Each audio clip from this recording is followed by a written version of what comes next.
Hello, everyone, and welcome to another episode of Flash Forward. This week, we are beginning the Geoff Johns run right off the cuff of Mark Waid. We've been building up to this run for a long time. The omnibuses have been sitting on my in my bookcase for probably over a year, and now I'm finally cracking them open, and we're going to be reading the entire run and talking about it. And this episode's going to be a bit of a long one because I tried calculating if I would be able to do 10 issues each episode, but we got Our Worlds at War, which is an event, and then we've got Joker's Last Laugh, which is another event, and they come out months apart from one another. So if I do 10 issues, then the next episode's only going to be 5. So I thought I'm just going to do all the issues leading up to both of those events and then do those two events back to back. Because if DC's going to release them back to back, I might as well cover them back to back. But yeah, after Mark Waid finished his run, the series was passed on to Geoff Johns, who was a young writer at the time, hadn't really done many projects at DC. I think he was writing Stars and he'd written Stars and Stripes. He'd written some JSA at this point. He just started writing JSA, I'm pretty sure. And he'd also done Day of Judgment, and those were kind of the only projects he had done. This is so early in Geoff Johns' career that he was still doing work, some early work for Marvel. Because if you don't know, when Geoff Johns joined DC in the late 90s, early 2000s, he was still doing some work with Marvel. He wasn't fully committed to DC yet. But I feel like this run is what would define him as becoming committed entirely to DC and no longer really working for Marvel. But yeah, before we get into this run, please subscribe and hit the notification bell and like the video and comment below about, what you like most about Geoff Johns' run. Just don't spoil anything, obviously, but yeah, discuss below what you think about the issues that I cover in this episode. So we're starting off with issue 164, and immediately Geoff Johns is having fun with time and alternate universes and things like that, and you can already see going into this first issue that he would eventually create Flashpoint, because the ideas that he has used for Flashpoint are already kind of surfacing at this point. This isn't Flashpoint, but it's kind of the basis for that whole story. The story is called Lightning in a Bottle, written by Geoff Johns, with art by Angel Unzueta and Doug Hazelwood. I really like Angel Unzueta's art in this. It's kind of it's reminiscent of Mike Wieringo, but in my opinion, a little bit more stylized than his, in a better way, in a way that I like more. It's less cartoony and a little bit more straightforward with the body proportions and stuff. So Wally has been taken in by the authorities because apparently he has caused a 20-car pileup with a partner of his, and he's also killed a cop. And Wally has no recollection of ever doing this. And also, he's in his Flash costume, so he's been arrested as the Flash. So they're basically saying, you're a murderer. The Flash is a murderer. Apparently, the Flash is known for being a criminal wherever Wally is at the moment. He thinks he's having some kind of weird dream because stuff isn't really making sense. One of the cops is Mick Rory, aka Heatwave, which isn't normal to Wally, because normally Mick Rory is a criminal. So he tries to escape the cops, and they all grab him and they just beat the crap out of him. And it's when he kicks one of them in the face and knocks his helmet off that he discovers that one of them is Mick Rory, and so it's there that he knows that things aren't right. And then he sees on a nearby TV that Aquaman, Arthur Curry, died 10 years ago, which also isn't right. That's kind of... It doesn't make a lot of sense. Aquaman's not supposed to be dead. So Wally gets thrown into a prison cell, and the cops get word that that the Thinker and the Plunder and another villain called Plunder are causing chaos in the city, so they got to go off and deal with that while they leave Wally to rot in a jail cell. And it's while he's in the jail cell that he passes out, and he has a weird dream about a giant, monstrous Jay Garrick holding the city of Keystone, being like, "This is my city." And Wally's just like, "Jay!" And then he wakes up. And when he wakes up, he meets a woman called Fiona, who he says seems familiar to him. And if you've listened to the when I covered the trial of the Flash, which was my first ever video, a video that I look back on and I'm like, I feel like I've come a long way since then, and these episodes are a lot better, the recordings. This is supposed to be Barry Allen's girlfriend at the time, but she shows up and is like, "I'm here to just ask you some questions about you. What's the last thing you remember?" And she hands Wally a glass of water, and he drinks from it. And he's like, "Running?" And she's like, "What are you running from?" And he's like, "I don't run from anything." And then she's like, "Of course you don't. 26-year-old single, still living with his mom." And that's when Wally notices that her face kind of shifts into this evil, grinning, sinister smile. And Wally's just like, "What the hell? Oh, what was that? Maybe I am hallucinating. That was weird." And then she asks Wally what his emblem means on his costume. And that's when we get a little bit of a recollection of the origins of the different Flashes. I'm not gonna... we all know the origins. I'm not gonna say them again. I've said them in previous episodes. We got Jay Garrick's origin. We got Barry Allen's origin, which ended with his heroic sacrifice. And we've got Wally's origin. And we also see a panel of when Barry killed Eobard Thawne. So very quickly we are discovering that, Geoff Johns loves the Bronze Age and is immediately using that. And because Mick Rory being a good guy is also from the Bronze Age, so I think it's Geoff is taking the Bronze Age and flipping it on its head and being like, here's the Bronze Age but different. We got Fiona, we got Mick Rory, good guy Mick Rory, whatever. We got the Flash being accused for killing someone, even though it's not Eobard Thawne. He killed a cop. Then Wally's head starts hurting, and he's like, "What did you?" And he drops the glass because his glass has been spiked. And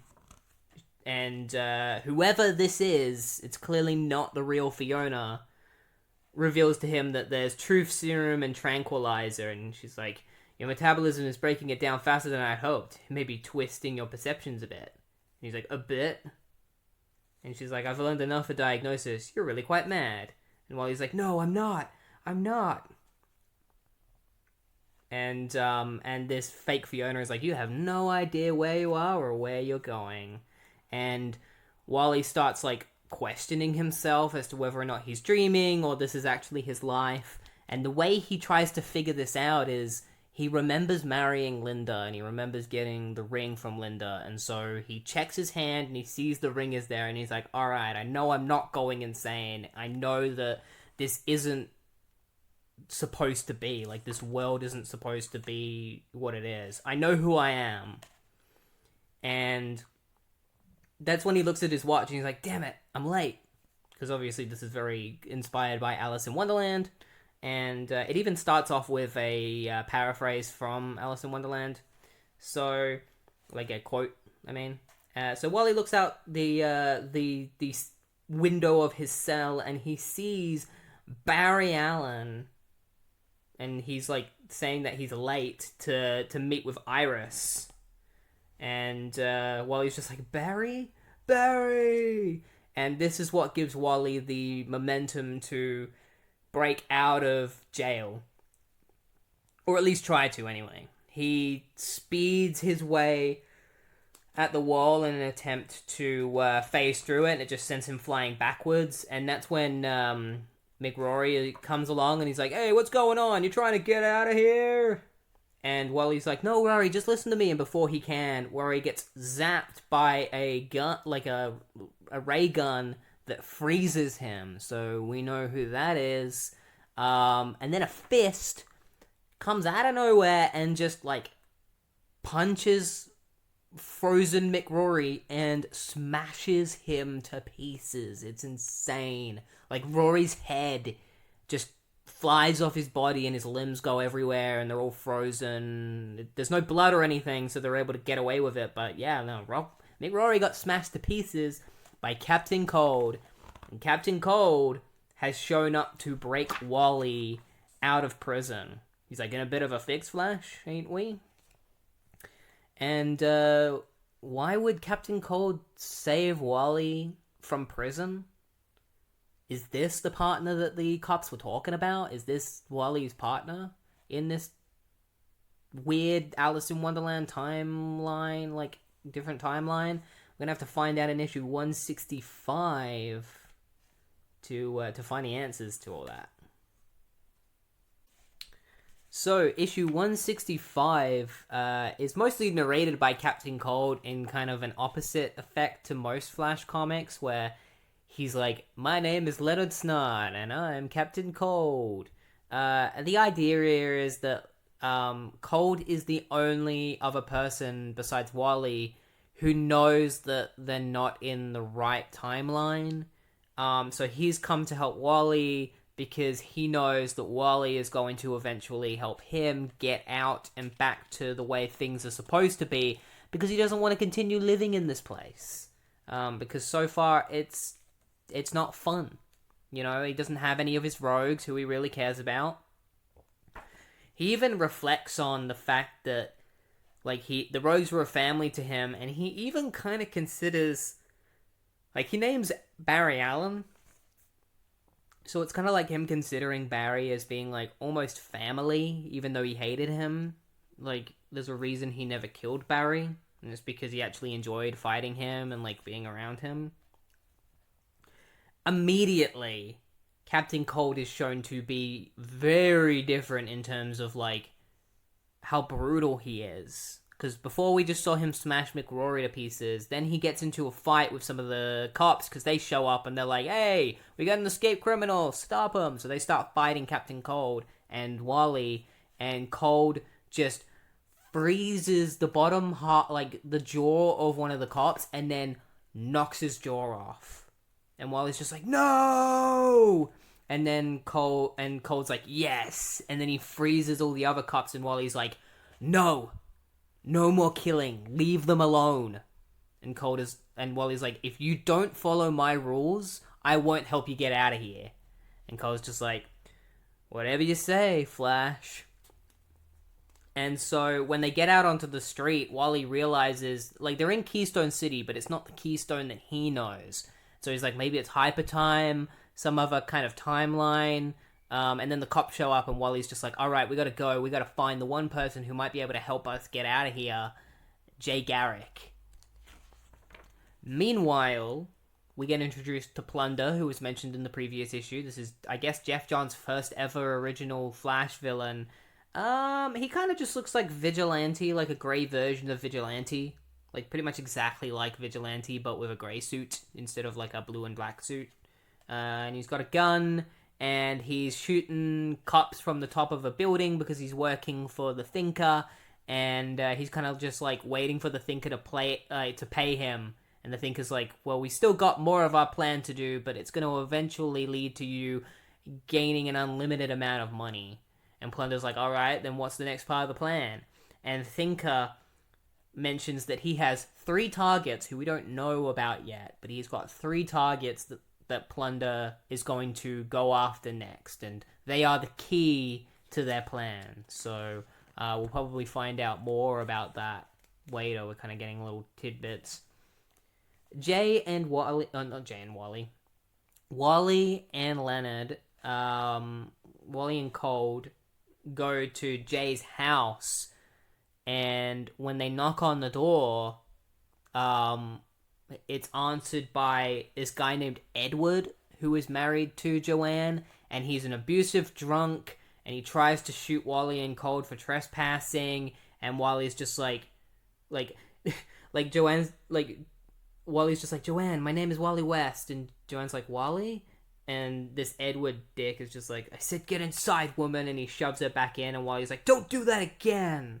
And, Wally and Cold barge their way into the house so that Wally can talk to Joanne, while Cold keeps an eye on Edward. Edward's like, I got ties to the police.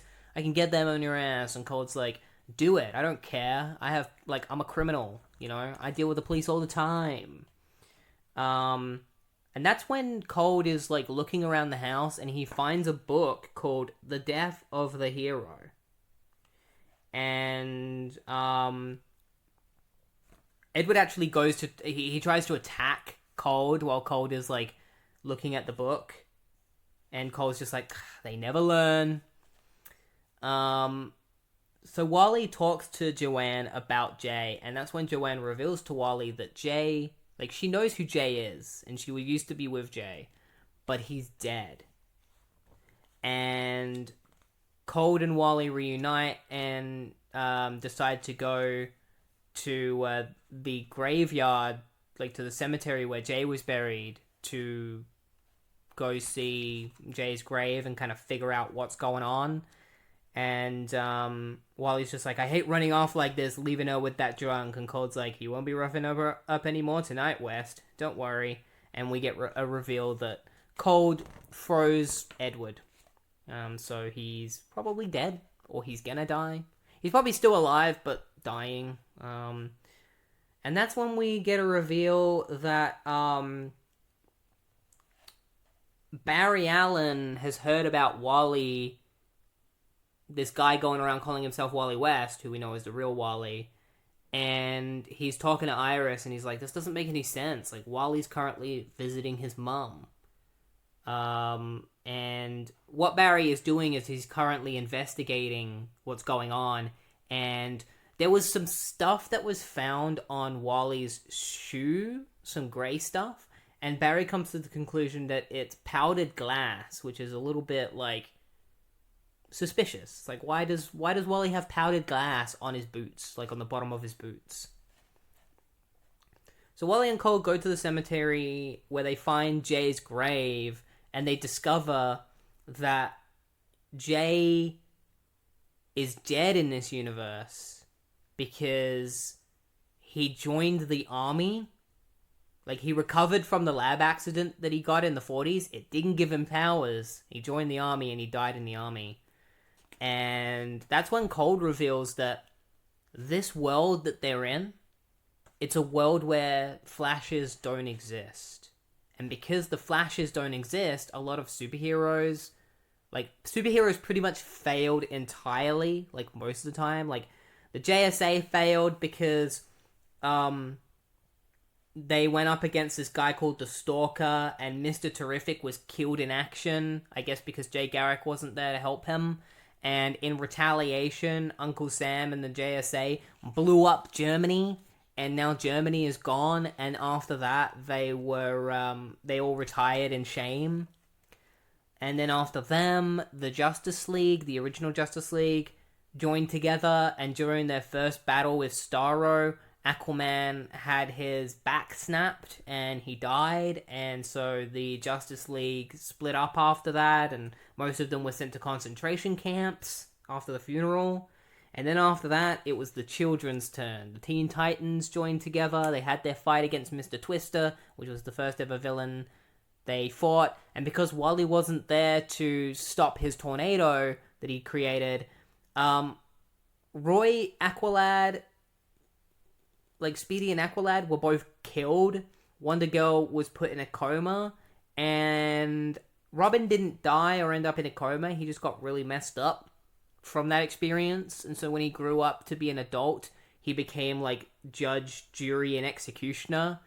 And there's actually a panel of Dick as Nightwing, and he's killed Blockbuster, who is his arch nemesis. He's like got a hanging by chains, or at least he hasn't killed him, but he's like torturing him or something. I guess it's really however you want to interpret it. So it's kind of like, yeah, Cold is like all the children, like the child superheroes that lived and became adults, eventually became like vengeful people and yeah, like executioners and judges and stuff. And then America followed suit. And then Cold is like, and it gets weirder, Wally. Look at Central City. It's been destroyed. You see, during the 50s, the Shade, the Fiddler, and the Thinker had a little war over the city, and it was left in rubble. And he's like, the cities don't reflect each other anymore. I know Heatwave and I used to scuffle, but we'd never... And Wally's like, hold on. Back in the 50s, Keystone City was the one that was attacked by the Fiddler, the Thinker, and the Shade. Not Central City. I'm starting to realize that this world that we're in is in reverse. Like a mirror. We're in a mirror world, Cold. One guess who's responsible. And that's when they hear like a freeze. And Cold is like, swipe my line. And Wally's like, damn, I was hoping I'd avoid him. And that's where it's revealed that Barry Allen, alongside the Keystone City police department, have found Wally and Captain Cold. And they're like, gotcha, punks. And Barry's like, Wally? And that's where the issue ends. So we end on a little bit of a cliffhanger. So we've come to the conclusion that this is very likely the Mirror World and that Mirror Master is probably behind this. But we've also got to see what happens when Wally comes into conflict with what seems to be a mirror version of Barry and how that's going to pan out. So we'll find out in issue 166. So, issue 166, immediately Wally tries to convince Barry that he is Wally, and Barry, this like mirror Barry, is not having it. He's basically like, you're a killer. You killed people. Like, my Wally would never do that. He'd also never work with somebody like Captain Cold. So he gives the cops the go-ahead to shoot at Wally and Cold. Like, Wally takes his mask off, and Barry's like, it must be some kind of trick. There's no way it's Wally. And so all the cops start shooting at Cold and Wally, so they dive behind a nearby gravestone, and Wally's like, how accurate is that gun of yours, Cold? And Cold's just like, don't insult me. What do you need? And so Wally tells him to create an ice force field that will stop the momentum of anything that goes into it, so the bullets can't hit them. And so Cold and Wally pretty much come to the conclusion that they're going to have to do something to get out of this situation. They're probably going to have to fight Barry and the other cops or die, because there's no real chance of convincing them. But Wally is obviously against that. He doesn't want to have to fight this Barry, even if he is a mirror copy. And that's all of a sudden when a bunch of light blasts past them and hits the cops and Barry, turning them into glass. And it was courtesy of the Mirror Master. And Cold is like, Mirror Master, like, why did you put us in here? And that's when Mirror Master is like, you were a part of this, Cold, don't you remember? Like, you were a part of this plan. I guess being sent into the Mirrorverse can kind of mess with your mind. That's what happened to me when I first ended up in the Mirrorverse after I took Sam Scudder's technology, because obviously this isn't Sam Scudder, this is Evan McCulloch. And that's when Evan McCulloch reveals to them everything that has happened and how they ended up in this other world. So basically, Evan and, the Rogues were planning on taking down the Flash, as per usual. They were actually, in the middle of a bank heist, and the JLA showed up, including Superman and Superboy, and that's when Mirror Master's gun said something to them. He was like, the gun was like, head for the light. And so a mirror portal opened up in front of them, and Captain Cold and Mirror Master entered it, where they ended up in the Mirrorverse version of Keystone City, and then this mysterious person who they refer to as a genie. He's got like long white hair with armor, like with like gold shoulder plating and grey armor plating and pants and boots and a red cape. We don't know this person's name, but they basically tell them, like, Mirror Master and Cold to lure Wally to the mirror world. Like, that's the plan. Lure Wally to the mirror world, and he will trap Wally in there. Like, this person will trap Wally in there. So they take Linda hostage, because they know that Linda is the best way to lure Wally. And when Mirror Master shoots his gun at Wally to try and send him to the mirror world, he finds out that his gun has been tampered with, and it sends all three of them to the mirror world, and they realize that they've been duped by whoever this genie person is. And the second they arrive there, they realize that the Flash has no powers, like he can't run at super speed. And then the cops come and start trying to take him in, and Mirror Master tries to make an escape, and when he shoots his mirror gun at the cop in order to try and turn him into glass, the gun instead turns the cop inside out, according to Mirror Master's words. And so that was the situation that the cops were talking about earlier, where Wally was responsible for a cop dying. It's because Mirror Master killed this cop by accident, and that's how Wally ended up being taken in by the authorities. And there's a really cool moment where Wally starts roasting the rogues, and is basically like, you spend all this time trying to make yourselves look like gods with your technology, instead of just doing simple crimes that could definitely earn you money. Like, you instead create these insane plans that are doomed to end in failure. And Cold is like, you're one to talk, West, trying to wear boots you can't possibly fill, still figuring out who you are because you sure as hell ain't Barry. And Wally's like, I've grown into these boots, Cold, many times over, and I know exactly who I am. And Cold has his gun pointed at Wally's face, and Wally's just like, don't point that thing at me. And he's like, sorry, Abbott. I just thought that was like a pretty cool interaction between Wally and the Rogues, and how the Rogues still don't really respect Wally as the Flash, and that to them, Barry Allen is still the Flash. So Mirror Master needs to go to the Flash Museum, because apparently there is another Mirror Master in this universe, and his technology is there, and so he can use that Mirror Master's technology to find a way to get out of the mirror world. Because if they don't get out of the mirror world, because they're not from the mirror world, they will, like, them being in the mirror world will cause it to distort over time, and eventually it will collapse in on them and kill them. So they got to get out of here as soon as possible. Before they leave, Wally tells Mirror Master to turn Barry and the cops back to normal, and Mirror Master is like, but they're not even real. And Wally's like, do it. And so Mirror Master agrees and turns them back to normal, and Barry swears vengeance on this guy that calls himself Wally. Like, literally, Barry is like, I am going to kill this man. He deserves to die for what he's done. Meanwhile, Plunder and Thinker's plan is revealed.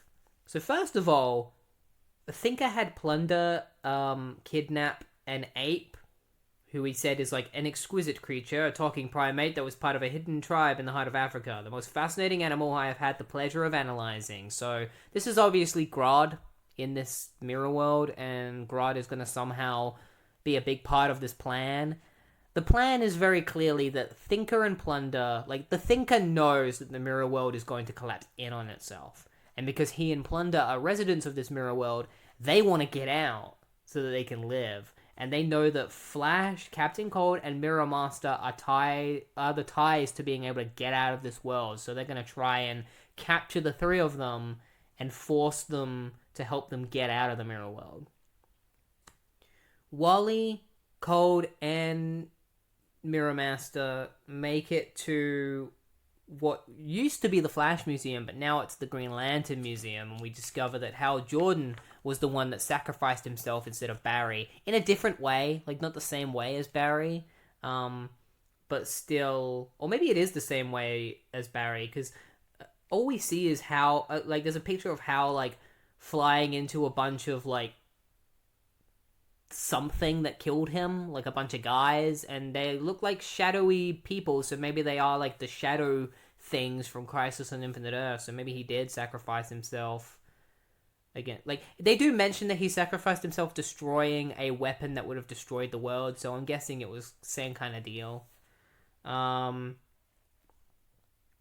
yeah, while they're arguing about, like, because Cold and Wally and Mirror Master argue about Hal Jordan and whether or not he wasted his life sacrificing himself, Mirror Master finds the piece of the mirror gun that he needed, but then a nearby dummy of him blows up. And Plunder is like, whoops, wrong dummy, because Plunder has shown up to kill Wally, Mirror Master, and Cold. So they decide to run into a nearby mirror maze to escape him. And what Plunder does is he switches his gun to a laser gun, and it starts shooting lasers, and so they start bouncing off all of the mirrors, therefore creating a giant laser grid that Wally, Mirror Master, and Cold are stuck in. And Mirror Master is like, I can use my mirror gun to kind of fix this laser grid. But then his gun gets shot by Plunder, and it causes his gun to malfunction. And he's like, oh no, he activated my gun. And Wally's like, so? And Mirror Master's like, no good at all. And it's revealed that because his gun was shot, he's accidentally created mirror copies of the three of them, and the issue ends with mirror copies of Captain Cold, Mirror Master, and the Flash all surrounding Cold, Mirror Master, and Wally. So we're going to find out what happens next in issue 167. So issue 167, we immediately begin with Wally, Mirror Master, and Captain Cold fighting their mirror clones. Plunder is in the room with them and is also trying to kill them, so Wally decides to take him out of commission as quick as possible by throwing his own mirror clone into Plunder, knocking him out. Captain Cold tricks his own clone. He says that he's like, I give up. I've been shot through the shoulder, and I'm just gonna give up. And so the clone runs at him, but what he doesn't realize is Captain Cold shot the ground and froze it a little bit. So his clone slips over the ice and smashes into one of the mirrors, shattering the pieces. And Captain Cold is like, oh, I guess I accidentally slipped and shot my gun. Mirror Master grabs his clone and enters the mirror with it, and then tells Wally and Cold to use themselves to help him. And Wally's like, use yourself? What does he mean by that? Oh, I get it. And so they do kind of a cool idea. I'll tip my hat to Geoff for coming up with this cool idea, this kind of unique way of doing it. Wally and Cold look at their reflections in the mirror standing next to Mirror Master and his clone who are inside the mirror. And so by emulating, they use their reflections to grab Mirror Master and pull him out. And take him away from the clone and leave the clone inside the mirror. It's kind of cool. Like, outside of the mirror, they kind of, like, move their arms and stuff to the position where they can see their reflections grabbing. You know what I mean. So, it turns out Plunder is still awake. He shoots at the mirror and destroys it, and destroying the mirror clone, and then a vortex opens up, and Mirror Master is like, the mirror dimension is closing in on itself, like I said it would.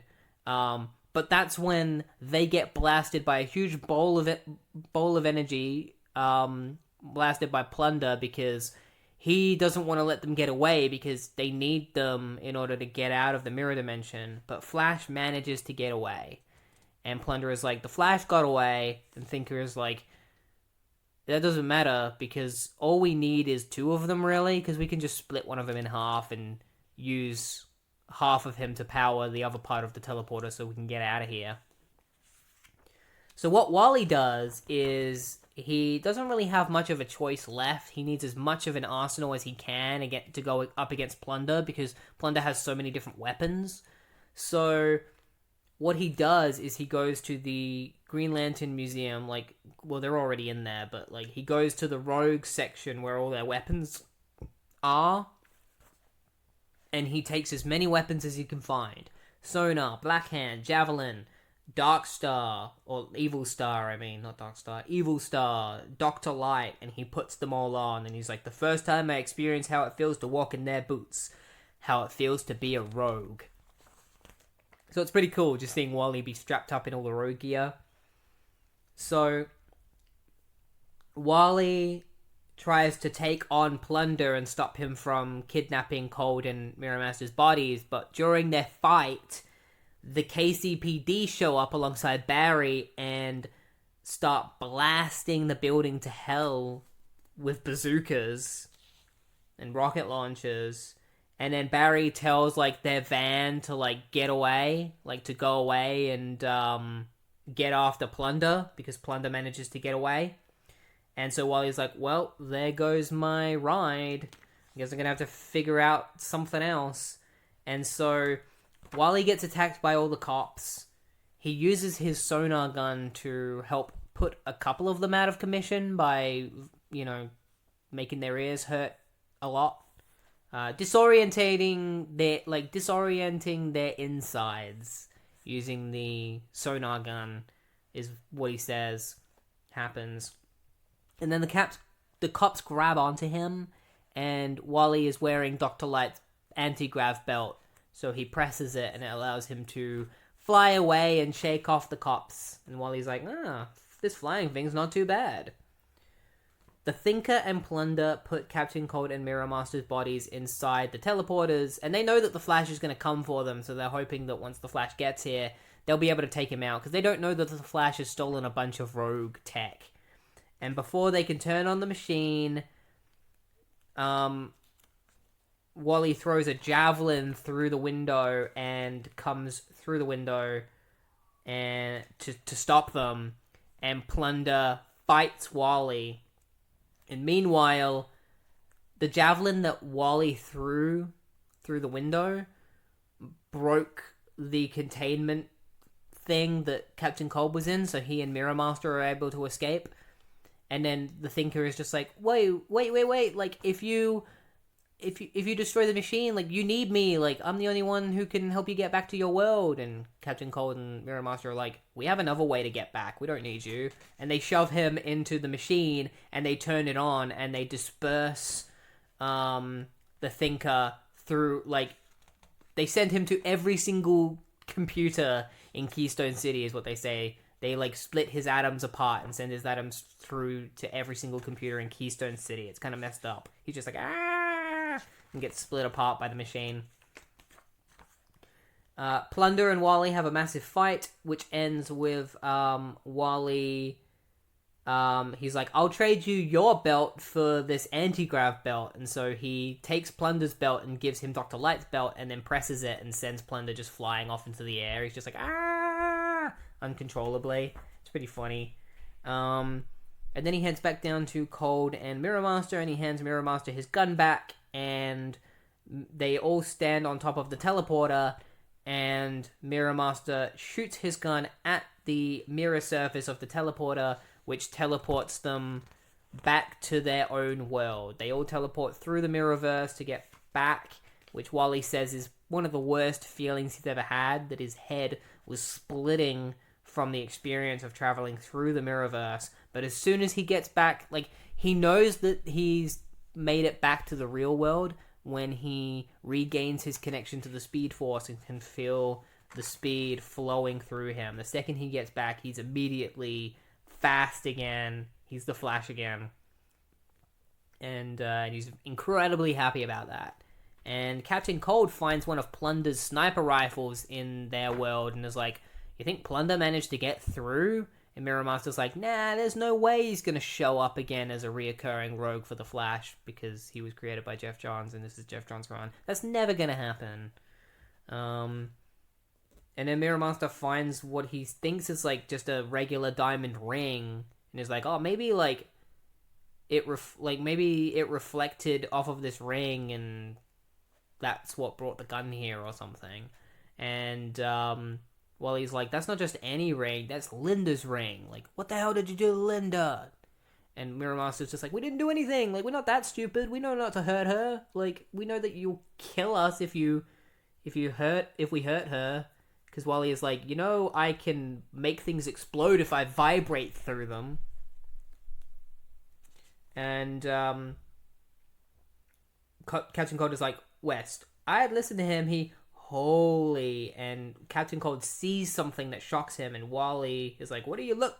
My God.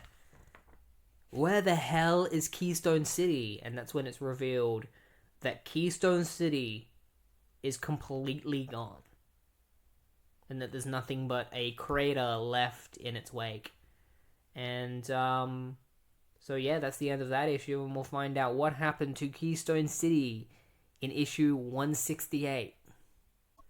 So, 168.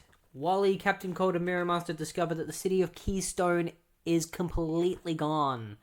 And all that is left is the same powdered glass that was on the bottom of Wally's shoe. So they know that it's probably been sent to the Mirrorverse, but they don't know how it was sent to the Mirrorverse, the whole city.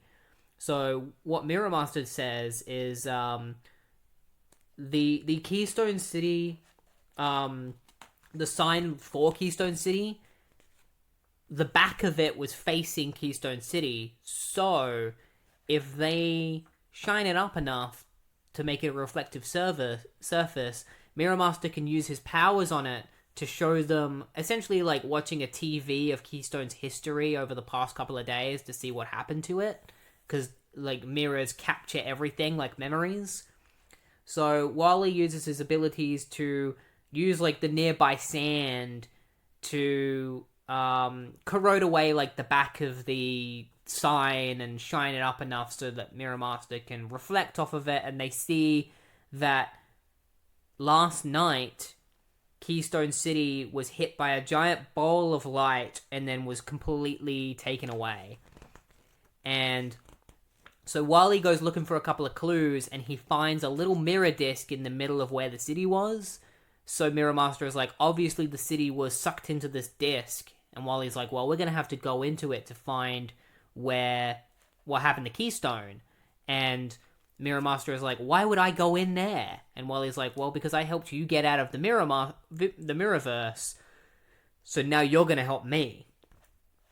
And Mirror Master and Cole are just like, whatever, fine.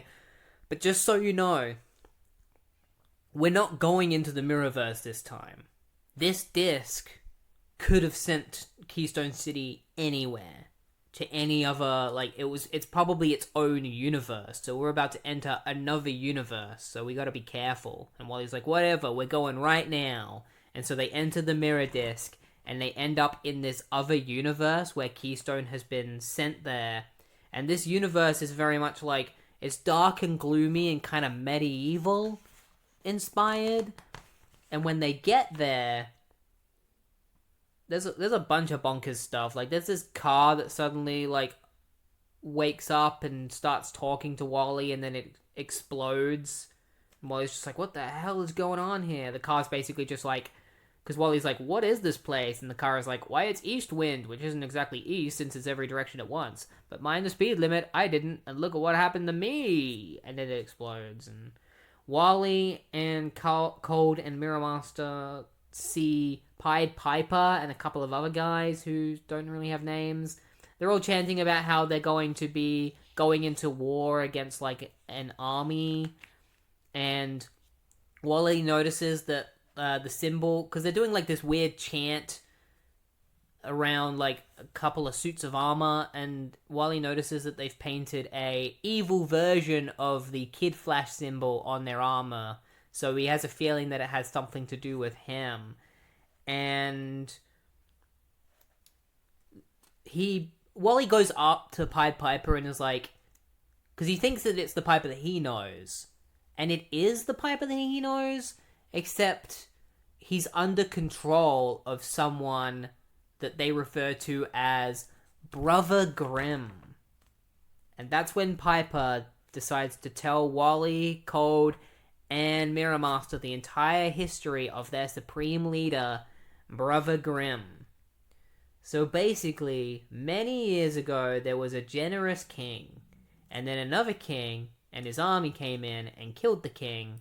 Oh, no, the king was murdered, slain by his advisor, the Tin Reverend.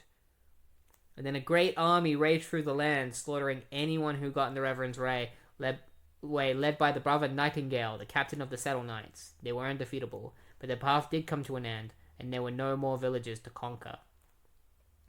And so there were these two brothers called Grimm and Angar, and they are the sons of Nightingale. And with the help of the Flashes... Okay, so basically what happened is, Nightingale sets his eye... I'm going to try and lay this out properly. Nightingale is the bad guy. And after the king was slain, he attacked the village and then set his eyes on another village to attack. And Grimm and Angar, who are his sons, wanted to stop their father. So they got the help of the Flashes. Barry Allen, Jay Garrick, and Kid Flash. They communicated with them, they brought them into this other universe. This is all retcon, by the way. This didn't actually happen in old comics, but the Flashes came into this universe. They helped Angar and Grimm stop their father. And then they wanted... the advisor wanted to make Grimm the new king. But Grimm didn't want to become the new king. And Wally convinced him to go on his own path and not become the king. So Grimm decided to go on his own path, and Angar became the king instead. But then, the first thing that Angar did was he killed Nightingale, and then continued to kill more and more people, and was a really terrible, awful king. And so Grimm had no choice but to fight his own brother and kill Angar and take over as king. And then he saw Wally become the new Flash, and that really pissed him off because Wally was the one who told him to take his own path and choose and become his own person. But then Wally went ahead and became his mentor and followed the same path and became the Flash.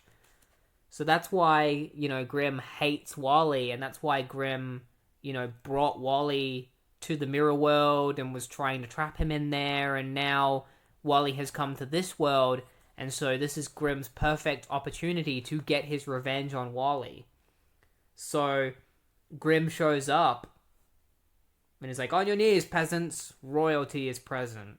And Jay Garrick is by Grimm's side as one of his advisors, I guess, because sucking them into the mirror world, or sucking him into his universe, Grimm has taken over the minds of everyone who lives in Keystone City.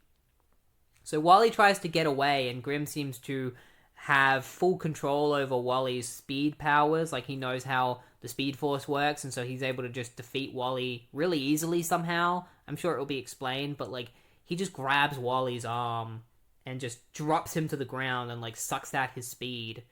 And then Jay goes to attack Captain Cold and Mirror Master, and Mirror Master and Captain Cold escape from this universe and go back to the regular universe. And Wally's just like, "Damn, I knew I couldn't trust them."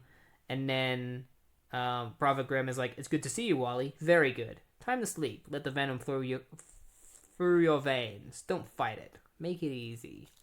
And Grimm just knocks Wally out, and when Wally wakes up, he wakes up in a guillotine, and he can't get out. And Grimm is like, "You're not going to be able to get out of that. That's anthropic oak. The more it vibrates, the stronger it gets. So, earthquakes and stuff just make it stronger, so if you try to vibrate out, it'll just get stronger and stronger. You can't get out." And then Grimm reveals his princess, and he's like, "What sweet words are on your tongue?" to the lady that he calls his princess.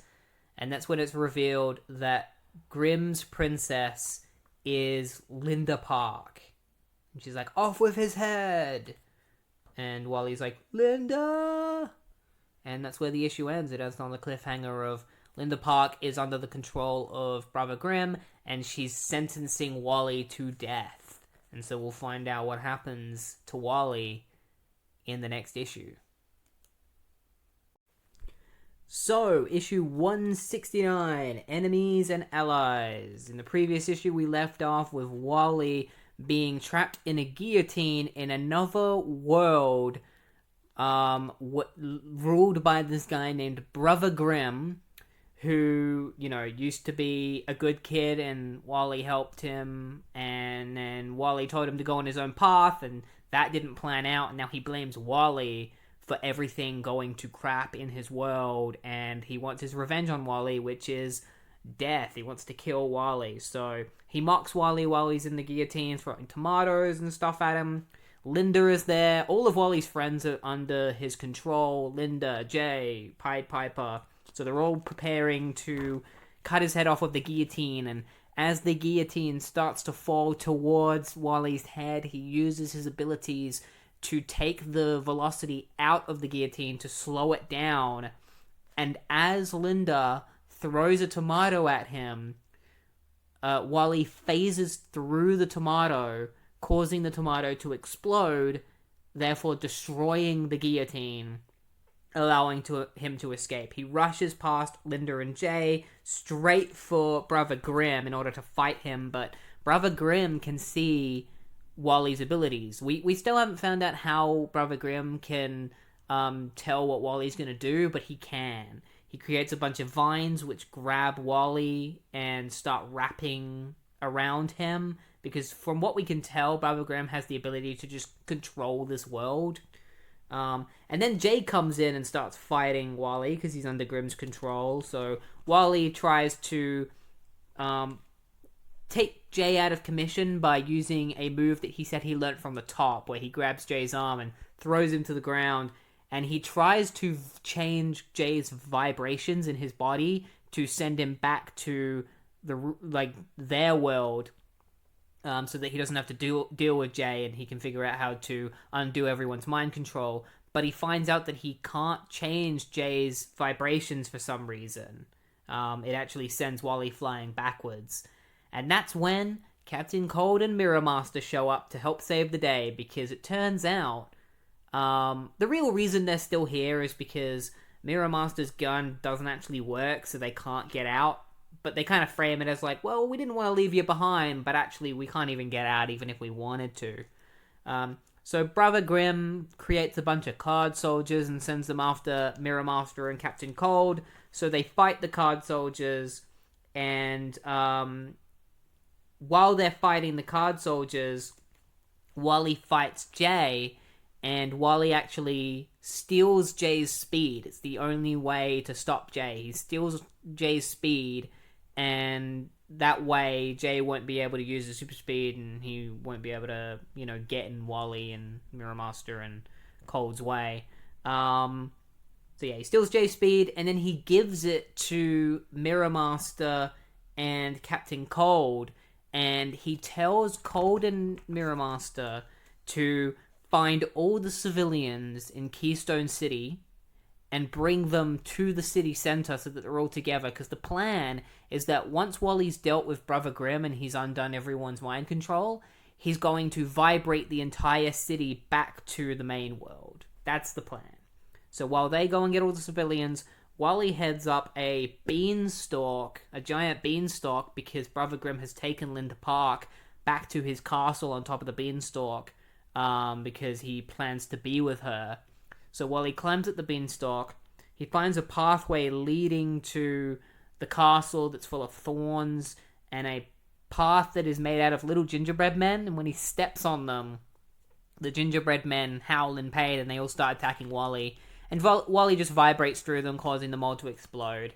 And that's when we find out the way that Brother Grimm is controlling everyone's minds. He's controlling it with the same device that he used to bring Wally and Barry to his world many years ago. It's like this mirror that you can travel through, it gives him control over the Speed Force, which is how he's able to see Wally's, like, what Wally is going to do. And it also gives him control over the minds of... It basically allows him to do pretty much anything, as far as we can tell. Like, there's no rules to what this mirror does. It does anything. From what I can gather from this. Or at least Brother Grimm uses it to do everything. So Wally shows up and immediately finds out that he can't use his speed against Grimm, because Grimm's mirror controls Wally's speed and allows Grimm to see every move. So what Wally does is he just doesn't use the Speed Force. And by not using the Speed Force, the mirror can't use the Speed Force to allow Grimm to see his moves. So Wally is able to just walk straight up to the mirror and smash it by throwing it on the ground, because Grimm can't see that that's what he's going to do. So he smashes the mirror, and then he beats the crap out of Grimm. But he doesn't just beat the crap out of Grimm, he also gives him a heroic speech about how he may have become the Flash, but he's still his own person. He, like, starts beating up Grimm, and he's like, "You claim I've sold out to my predecessor, that I turned my back on who I was? It's you who betrayed yourself. You were a great artist, Grimm, a kid with a dream just like me. The difference is you gave it up. I didn't.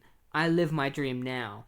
And yes, I carry on a tradition, but I do it my own way. And I'm still Wally West, my own person. But I'm also the fastest man alive, the Flash." And he just smashes, like, he just punches Grimm in the face and knocks him on his ass. And I'm proud of it. And that's when, now that he smashed the mirror, Linda kind of just like, "Oh, what's going on? What's happening?" And Wally's like, "It's okay, like, I've got this all sorted, come with me." And meanwhile, Grimm is just like, "You think this is the last time you're ever gonna see me? I'll be back, and next time I come back, I'm gonna kill you for sure and get my revenge." And he, like, enters the smashed pieces of the mirror and, like, he turns into, like, a spirit and goes into the pieces of the mirror. And Wally takes the velocity speed back from Cold and Mirror Master. Their insides have been pretty messed up from running around, because they're not used to running at high speeds. And then he runs around Keystone City multiple times, changing the vibrations of the city and bringing it back to reality, back to their world. And everyone gets to go back to living their ordinary lives, except they're still wearing their medieval duds from the other world, so they're a little bit confused. And then Wally looks at Keystone City and is like, "Yeah, my city, back to normal, I'm the Flash." And as he's looking at his city and he's proud of himself, he gets hit by a snowball, because Captain Cold is like, "That's my parting gift, see you later, next time we see each other, we're probably gonna be fighting." And Wally's just like, "Jerks." And then he heads back home and he sees Linda, and Linda's like, "Wally, can you tell me why I'm wearing this dress and this crown?" And Wally's just like, "Dropped your wedding ring, hon. As for the dress, well, I kind of like it." And then he brings Linda in, and he kisses her, and Linda's just like, "Whoa there, Wally, slow down, speedster. I want this to last." And that's where it ends. That's the end of that story. Of, what was the name of that arc? I mean, I wasn't really paying attention to the name of the arc. It's more about the story itself. It doesn't really have one. I guess we can call it the Brothers Grimm arc. It probably has a name. Call it the Brothers Grimm arc. Pretty good start for the Geoff Johns run, I would say. But now we're going to be moving on to issue 170, the return of Magenta. So, issue 170, Blood Will Run, Part 1, Breaking the Foundation, written by Geoff Johns, with art by Scott Collins now, taking over as the main artist on the book. Scott Collins is a very popular Flash artist. A lot of people love him. He previously did issue 160, I'm pretty sure, and now he's back doing the main run, working alongside Doug Hazelwood, and I think their art really goes well together, really complements one another. Scott Collins, I can see why he's a lot of people's favorite Flash artist. His Flash art is amazing. Like, it really is. In fact, he's probably my favorite Flash artist just by reading this one issue. But he doesn't have my favorite Wally design because he is one of the artists that just foregoes the white eyes, and I'm sorry, but I'm a sucker for the white eyes. You know, whenever I see a design that isn't a white eye, like White Eyes Wally design, it's immediately lower. But other than that, the art of this is incredible. And also, it's not really Scott's fault. It was the previous artists that had to redesign Wally because of Grant Morrison. But anyway, let's get straight into this issue. Wally talking about Keystone City, the home that he has made himself as a hero. And it's a place where he gets to go and have fun with Linda, because today they've gone out to a hockey game, and they're supposed to be there with Jesse Quick, but it turns out that because Jesse Quick is a superhero, she's gotten a little bit tied up with Typhoon, who is a Firestorm villain. There's a bit of a joke where she's like, oh, what's his name? Like Tidal Wave, Typhoon. Yeah, Firestorm villain fighting Jesse Quick, so she can't make it to the hockey game. Linda has something that she wants to talk to Wally about, but while she's trying to talk to him, Wally is too focused on the fact that he sees Captain Cold in the, like, sitting at the hockey game as well. And he's like, why is he here? Like, didn't he leave Keystone City with Mirror Master? And then Linda's just like, Earth to Wally, hello? And he's like, oh yeah, sorry. And he's like, as I was saying... And then immediately, Wally zones out again and is like, maybe I should go and, like, pay Cold a visit. But as he gets up to go and see Cold, he realizes that Cold has disappeared. And that's when a policeman comes up from behind and is like, hey, Wally, there's trouble going on at Keystone Motors. We could probably use your help. You know, there's a shootout currently happening, so we'd like you to go there and help, Officer Chaya and his partner. So Wally heads off to do that. Meanwhile, Piper, Hartley Sawyer, returns home. It's snowing at the moment, so he's had to go out and, like, get some stuff so that he can stay nice and warm in his house. And when he gets there, he sees that a message has come in on his computer from his dad that says, I can't cover for you anymore. I need that favor. You owe me now. So we got a little bit of a plot building up with Piper that will probably be sprinkled through this storyline. The shootout is currently going on at Keystone Motors. We got Officer Chaya and Officer Jackie. Jackie will actually be... Wait, is it... No, Julie. Sorry, not Julie. It's because her last name is Jackham. So I got it muddled up. It's Julie Jackham. She'll be important. This person that's shooting at them has like it's very clear that it's important to note that there is a knife on her shoulder in the shape of a lightning bolt. And Scott Collins makes it very clear to the reader that must be important. So, because there's just a panel where we straight up see it close up. So she's shooting at Chaya and Julie, and Wally comes in and wraps her up in chains, and also takes the velocity out of bullets so that they drop straight to the ground. And then he greets Chaya and Julie. It's worth noting that Chaya is one of the officers that he met in the mirror world, and he's like, man, I hope he isn't the same as that Chaya. I hope this one's a lot nicer. And then Wally meets Julie, except he doesn't meet Julie because he's met her before, because Geoff Johns retcons that Julie is a girlfriend that Wally had before Linda. Like, right before he met Linda and, like, got with her or whatever, he met Julie and, like, they dated for, like, a very short period of time. And then a bunch of, like, pieces of metal and stuff start floating above them, and it turns out that Magenta is here. Magenta shows up, and she's got a cool new design. She's got, like, silver hair now, and, like, a silver metallic costume. She shows up and is just like, aren't you going to say hi to Magenta? And when she lands, Chaya's like, "Get down, you're in the line of fire." And Magenta is like, "I'm here to help." And it turns out that the woman that was wrapped up in chains managed to get out of the chains. She's like, "This is all for you, Flash." She has a bomb on her and she sets it off.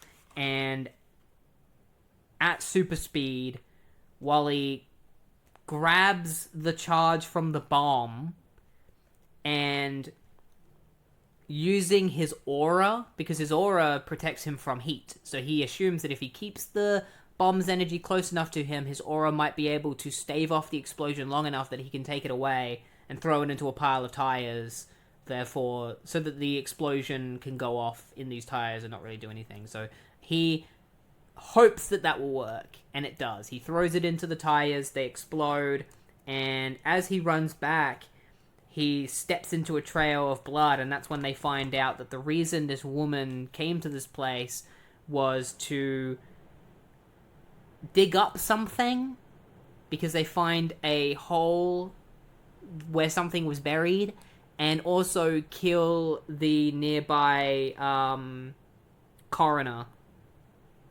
So, yeah. He's dead, and somebody has been dug up. So Magenta wants to turn over a new leaf and become a good person. She's like, "I went to therapy, I'm all good now, I wanted you to say hi to my new persona." And Julie is like, "Well, you're still gonna have to go to prison, like, we're still gonna have to take you in, because you're gonna have to face charges for what you did the last time you showed up." And then, as they're leaving Keystone Motors, Wally hears somebody chanting, like, "That's right, we're not leaving! Keystone is one of the last places we can truly say, made in America. Believe it or not, that still means something. That still counts. And the American public knows it. They'll pay for it, and so should Keystone Motors." This man who is shouting out at the top of his lungs is Keith Kenyon. And Keith Kenyon is Goldface. Goldface is an old villain of Green Lantern and Barry Allen, the Flash, like Hal Jordan and Barry Allen. He accidentally turned himself into gold, and then he was able to start turning things into gold by touching them. And now apparently he has become a spokesperson for a union and is trying to get, like, better pay for workers and stuff. So, but he's very arrogant and loud-mouthed about it, and he rubs a lot of people the wrong way. But Chaya is like, but he's kind of not doing anything wrong, and he is helping people. Like, he has gotten a lot of people's pay up. So they've been trying to take down Keystone Motors, and Wally is like, maybe he had something to do with the murder. And Chaya's like, well, we can't really charge him with anything, because as far as we know, he's innocent. So they try to take Magenta in, and, like, to the police, because was a criminal. And Magenta's like, "No! I'm trying to be a hero! Like, I saved you!" And she straight up rips out all of Chaya's fillings. He's like, "Ah! She took my fillings out!" And then Magenta's like, "Sorry," and she calms down. She's like, "They're right. I need to go in. I need to face justice for what I did." And so they take Magenta away, and Wally tries to have a chance to talk to Julie, and Julie's just like, "Wally, that's enough. Like, I just want to go. You can see Magenta later. Like, I've heard that she's calmed down, so go see her later. But as for us, like, there's nothing to talk about. All right?" And Wally's just kind of left as she drives away, and is like, "Damn." And then he runs off. And then Julie heads home, and that's when we find out that Julie Jackham is a single mother with a son named Josh. And the way she talks to Josh, she's like, "Seeing Wally today, maybe I should have told him about you, Josh. No matter how much of a jerk he was that back then, he should." And then as she says that, she hears a noise. And so obviously this is supposed to be hinting at the fact that, like, is Josh Wally's? Like, it's very much a hint of, like, maybe Josh is Wally's child, and she never got the chance to tell him. But yeah, a guy just comes up from behind Julie and grabs her by the mouth, like puts his hand over her mouth, and she's like, ah, and like elbows him in the face. And he's like, don't fight it. It is the natural. Don't fight. It is the natural order of things. Your life was spared by the Flash so that we might make use of it. She goes to grab her gun from her holster to shoot him, and he just stabs her through the chest and kills her. She just falls to the ground dead. It's brutal. And then Josh, her baby, cries through the night, and a mysterious figure who wears glasses is like, it is time, Flash, for our atonement. Also, early on, I forgot to mention, before all this, Julie did find a cicada in a beaker. And she was like, what the hell was this? So, that's probably a clue as to who this is. I think I have an idea on who we're dealing with. A little villain named after a bug who is kind of related to like cults and stuff. But yeah, that's the end of issue 117. Next, we're going to be moving on to issue 171, which is Blood Will Run Part 2. So we start off issue 171 at the mayor, like at the White House, where the mayor is. Or not the White House, I guess it's just like the mayor's. It looks like the White House, but it's like a smaller White House, I guess, where the mayor of Keystone City is. Where a young guy known as Mark Wilson is. A while back, he helped take down Dr. Alchemy. And now, he's being attacked by a group of the cultists that we saw in the previous issue that have like the lightning bolt knives on their jackets. Well, they also have lightning bolt knives that they use to kill their victims. And so they've come for Mark, and they killed everyone else in the building, and Mark Wilson put up a fight, but he was killed by them as well.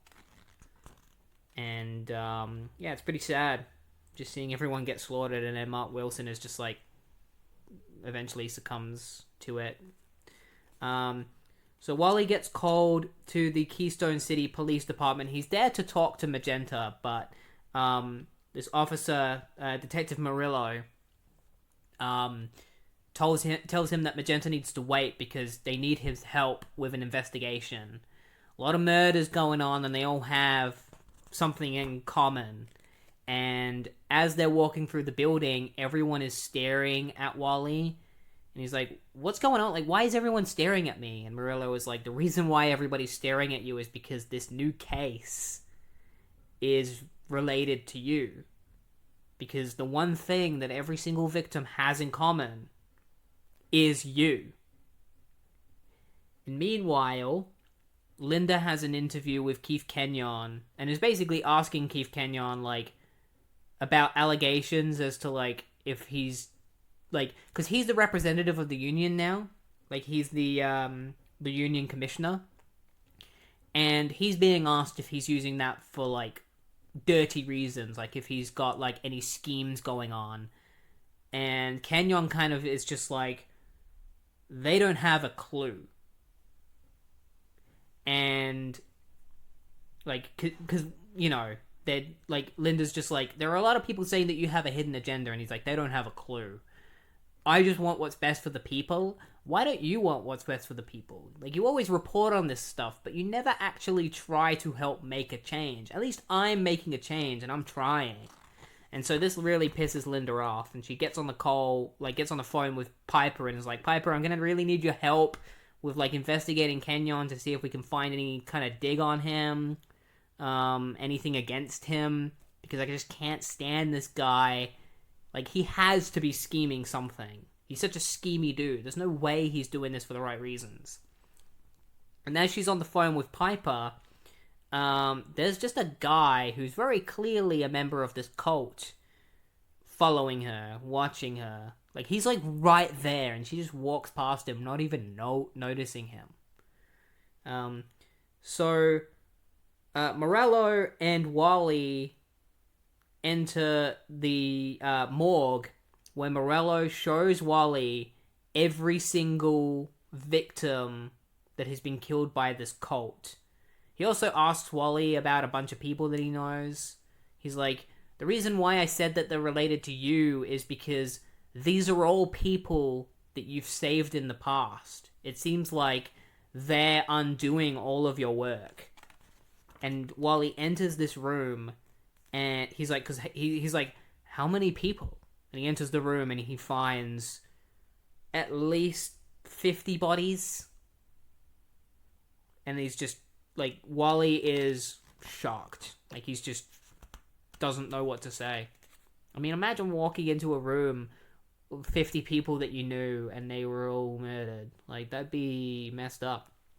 And that's when we find out that the cult is the Code of Cicada. Because we take a brief moment away from that to find the Code of Cicada, led by their leader, whose name we don't know yet.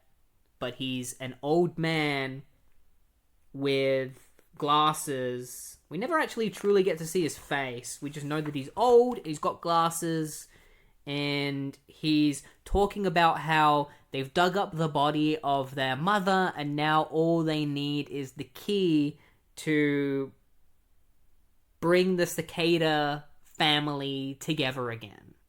So if they get the key for mother, they'll be a family again. And then he says, now, it's time for one of us to give their life in the name of our Savior, in the name of the Flash. Who will die for me? And all of the cultists in the room, like, put their hands up and are like, me. And he's like, yeah, and grinning.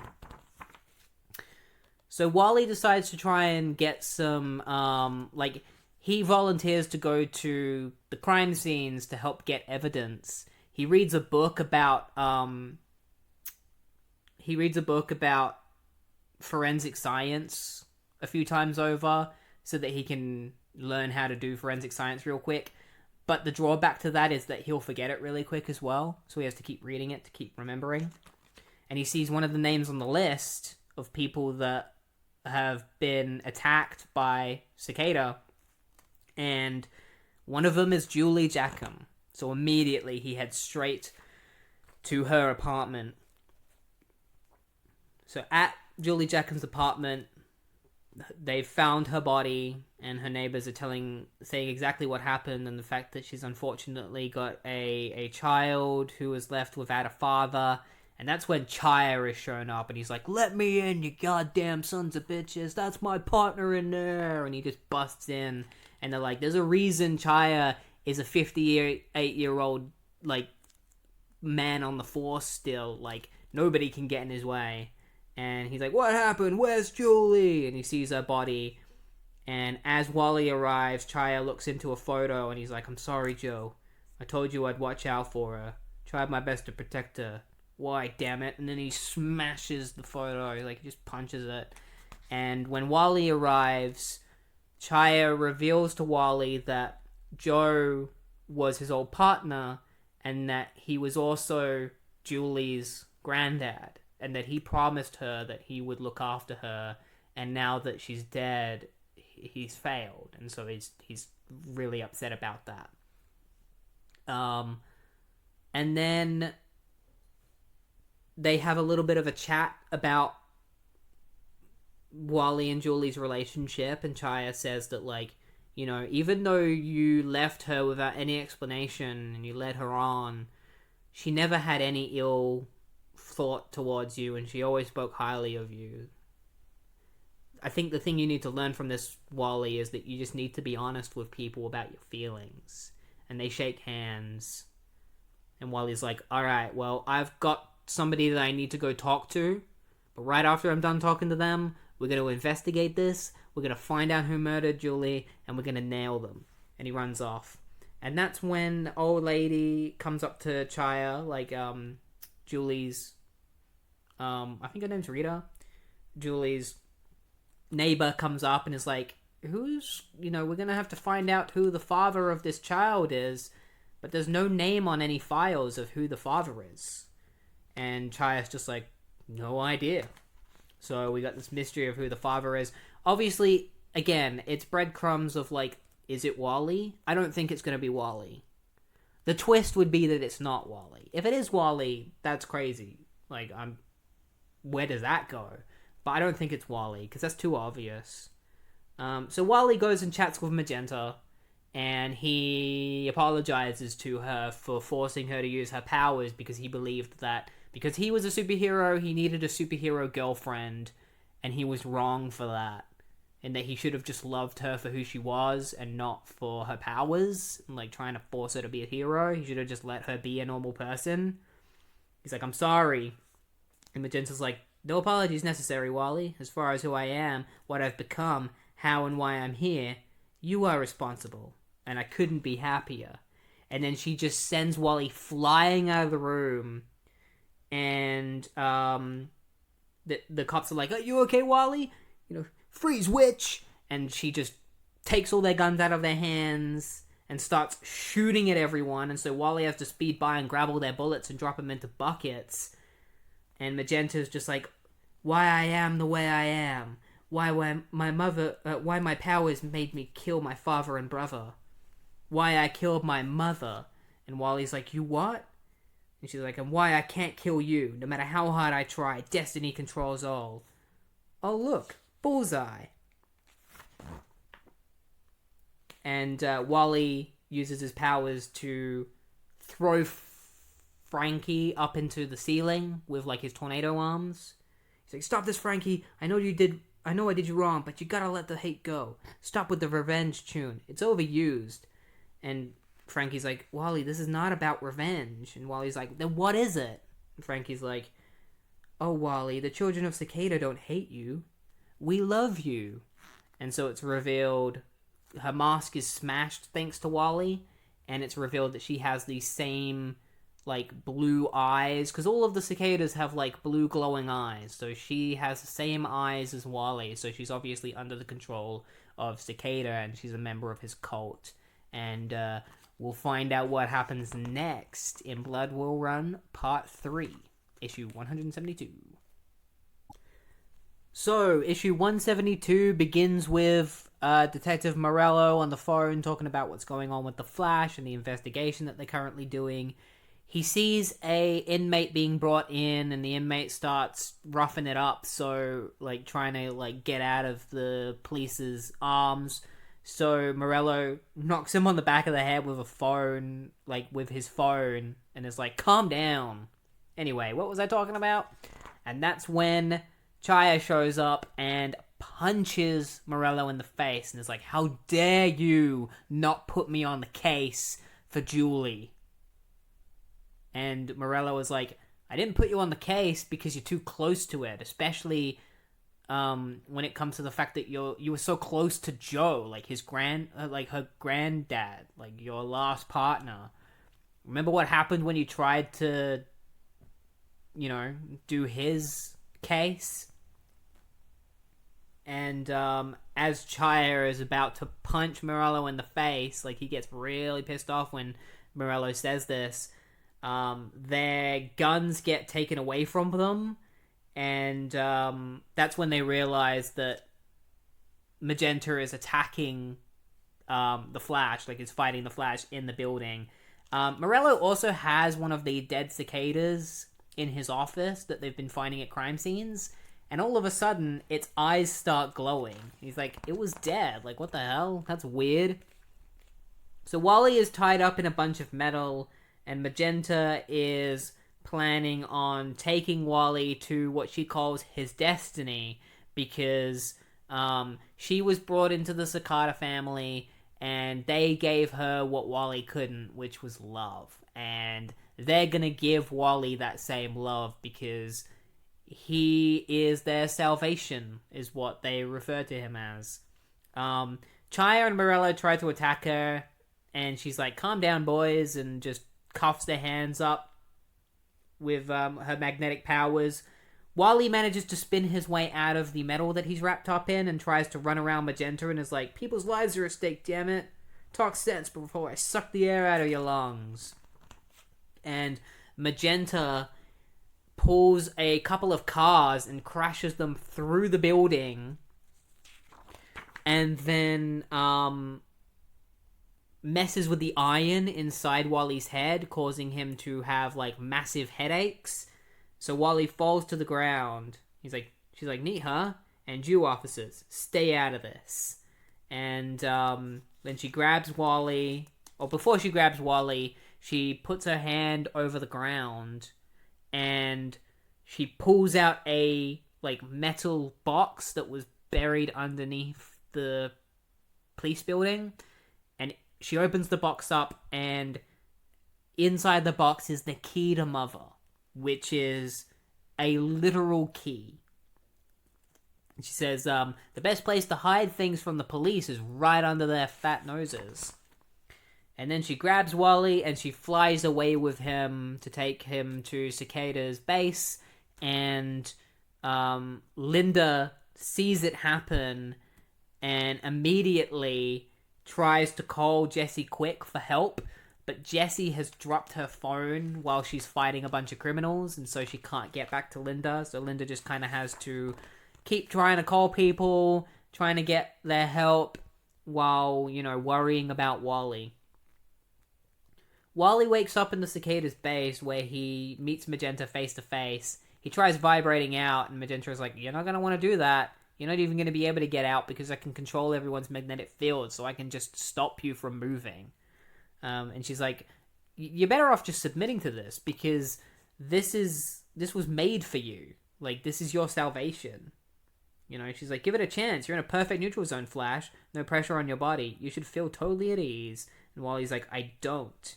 And that's when Cicada comes out and is like, please, you're among your servants, your legion, and most of all, those who love you. I am Cicada. And so Wally is just like, who the hell are you? What the hell is going on? And Cicada is basically like, you and I are connected.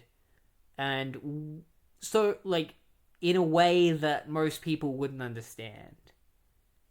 See, what I mean is, when I was younger, I had a beautiful wife, and she was murdered. And then, like, on the night that she was murdered, I went out onto, I went outside to cry, and as I was, yelling and crying, a lightning bolt struck me and gave me immortality. But in order for my immortality to continue, I have to kill other people. And then you came along, and you also got struck by lightning, and it gave you your abilities. And so I believe that was I believe that is a connection to us. So Wally's like, so you think that when I'm saving people, I'm saving them so that you can then kill them? You're insane for even thinking that. I'm not a god. I'm a human, just like you. It's like, modesty. We value that. Morello is continuing to investigate, Magenta's whereabouts and is trying to find Wally's location, and that's when Chaya busts into his car and is like, I'm coming with you, we're working together whether you like it or not, we gotta put our differences aside and try to help Wally West, we're doing it for Julie, let's go. So they head off. And so Cicada reveals that the mother that he's talking about is his wife. They dug her body up and took her back to this base. And the idea is that Wally's life will be what brings her back to life. So Cicada just runs up to Wally, grabs a dagger, and stabs Wally straight in the chest, siphoning the energy out of his body and passing it on to his wife. And her mummified corpse, the eyes open up. So it seems like it's working and his wife is being resurrected. And meanwhile, Linda heads home, worrying about Wally. She's on the phone to Joanne. She's like, man, you never told me, it must have been awful. Were you ever in the situation with Jay where you were just, worried about him and not really being able to do anything? And she looks at her table, and there's a note on it that says, Linda, thank you for your sacrifice. Love, Magenta. And while she's on the phone to Joanne is like, Linda, you alright? And Linda looks under the table, and sees a bomb with a dagger on it, like lightning bolt dagger, and then the entire house explodes while the Cicada member that was watching Linda earlier in the previous issue is standing outside another house watching it. So obviously he was responsible. But yeah, the house blew up. Is Linda dead again? We're going to have to find out in the next issue. Issue 173, the final part of Blood Will Run. So, issue 173. Wally and Linda's house has just been blown up, but luckily, Jesse Quick got her there just in time to save Linda. And I'm pretty sure that's all she really does in this issue. She saves Linda. Linda explains to her what's going on and that Wally is being captured by Cicada and the cult. And then they see the guy that was following Linda, and they're like, oh, that guy looks suspicious. He probably had something to do with this. And so Jesse Quick kicks his head into a van and is like, tell me everything. And before he says anything, he just stabs himself and kills himself in front of her.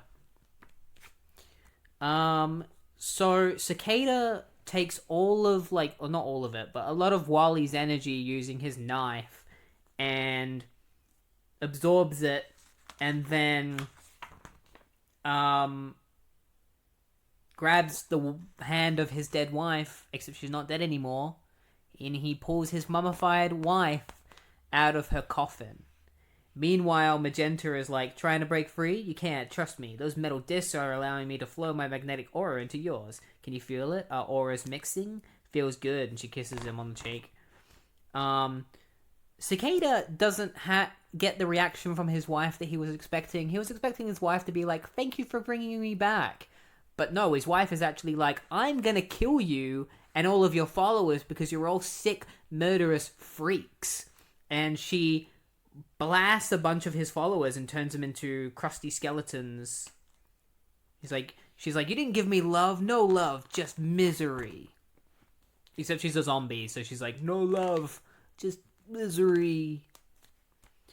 Morello and Chaya are currently looking for the cicadas' hideout.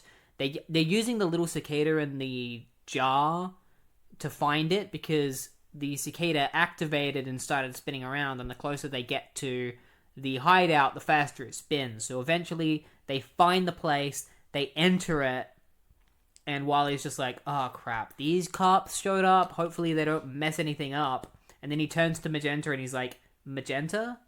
She's like, hush darling. He's like, you want to share auras? And he funnels his speed force energy into Magenta, which transforms her into an electromagnetic, like an electromagnet that makes her even more powerful than a regular magnet. So everything in the room just starts becoming attracted to her, and all these just huge pieces of metal and stuff just fly into her, knocking her out and covering her in rubble. And the cops are just like, Chaya and Morello are like, is she all good? And Wally's like, yeah, she'll be fine. Now we gotta take care of Cicada.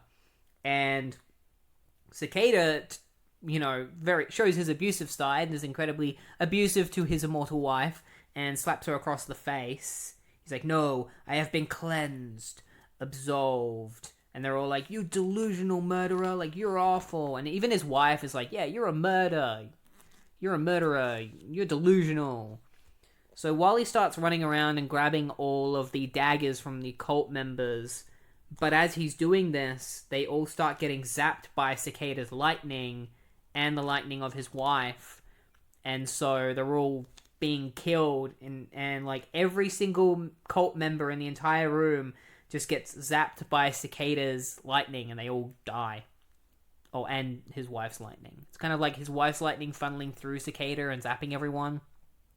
Morello tries to attack Cicada, but Cicada slashes his arm and he drops his weapon. And then Cicada is, about to, like, is announcing his wife and the fact that it's like, together, like, we're gonna, like, rule as immortal gods. Like, I am your savior now. And she's like, not savior. You're the one who murdered me. You're not a saint, you're a monster. And then she kisses him. And he's like, lies. She did not die by my hand. And Chaya's like, why don't I believe it? And Cicada's like, the lives I have been given, you're going to have to work your way through all of them, officer. I highly doubt you have enough ammo to propel me from the mortal plane. God's will. And he forces Chaya to shoot his gun at his head. And it doesn't do anything. Chaya can't... not Chaya. Cicada can't die. The bullet just goes straight into his head. And it doesn't do anything. And then Wally's like, hardly, and he just starts whamming in on, like, Cicada and beating him up, and they join lightning, and Wally is like, I'm nothing like you, like, we're not the same. You keep spouting about, like, us having, like, the same aura and being, like, gods of lightning. If you really want lightning so much, then have as much as you want, like, have this, and he just funnels all of his lightning into Cicada, basically shortening him out. He just blasts all this lightning into Cicada, and Cicada's just like, ah. Your dream is over, Cicada. And he's like, no, I have been blessed. Don't turn your back on me. The Cicada, the children of Cicada live for you. We'll live for you. And then as he's being taken away, he's like mumbling, Flash be with me. Flash be with me. And Wally just looks at the one of the Cicada's dagger and then, like, drops it on the ground. And then he heads back to Linda, where their house has been destroyed. And Linda's like, what are we going to do now? Like, are we going to rebuild the house? Are we going to buy a new one? And Wally's like, this is the perfect chance to tell you this, Linda, but I hated living in the suburbs. I hated it. I hate the fact that they bring in a parade for the Flash every day. I hate being near the Flash Museum. I want to go back to Keystone City. I want to live in the city again and be around them. Like, that just feels like it's where I should be. Like, fighting Cicada and going through all of that, like, it made me realize who I am and where I want to be, and that's where I want to be, in the city. And Linda's like, you know what? I never liked this house anyway. And she kisses Wally. And then we get a little bit of an epilogue, a couple of epilogues. The first one involves Morello, where he's in his bathroom shaving, talking to his wife about how upset he is having to work with Chaya, who they both refer to as a psychopath. But he has no choice because the captain put them together. And as he's shaving, he cuts his cheek. He's like, ah.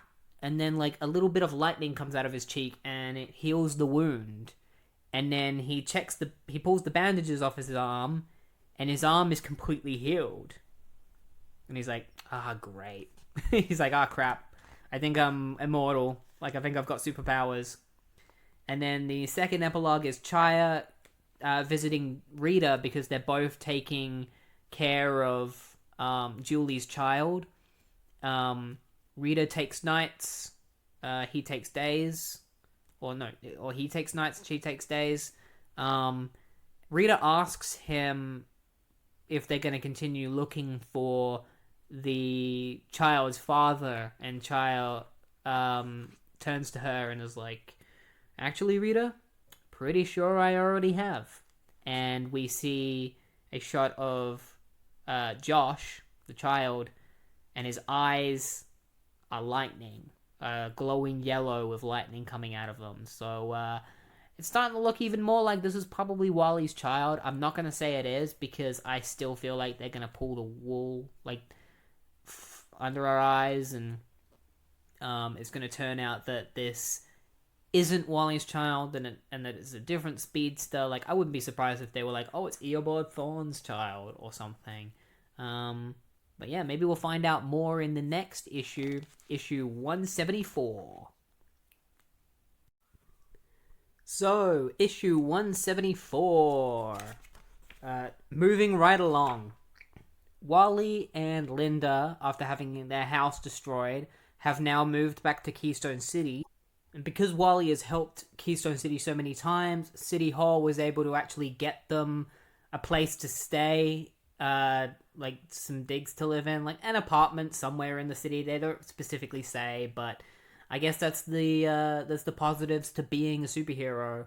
So they're moving into this new house, and Wally takes away the pleasure of moving in from Linda. He never learns from his mistakes. This is the second time he's done this. The last time they moved houses, I'm pretty sure he used his super speed to go throughout the house and stock the house and everything. He does it again, and Linda is annoyed at him. Not because she wants to help move all the stuff in, but because she says she needs to help, because Wally put all the books in the cupboard above the sink, which is not where books are supposed to go. And Wally's like, do you like this place, Linda? And Linda's like, yeah, of course I do. Like, look out the window. Look at the view. And they look out the window, and there's a beautiful view of Keystone City. Linda brings up, like, while she gets Wally to clean up everything so that they can reorganize everything, Linda talks to Wally about the fact that they're going to be going and seeing her parents. And Wally isn't keen on that, because it's not that he doesn't like Linda's parents, it's the fact that whenever he goes and sees them, Linda's dad is so fascinated with Wally being a superhero and his powers, and always asks him numerous questions, and Wally just gets really bored of it and doesn't like being treated like a glory hound. And Linda is just like, well, my dad's an accountant, so he doesn't really get out much. Like, he doesn't see a superhero every day, so can you just answer his questions and, like, for me? Like, just do it for me. And Wally's like, alright, sure, I can do that.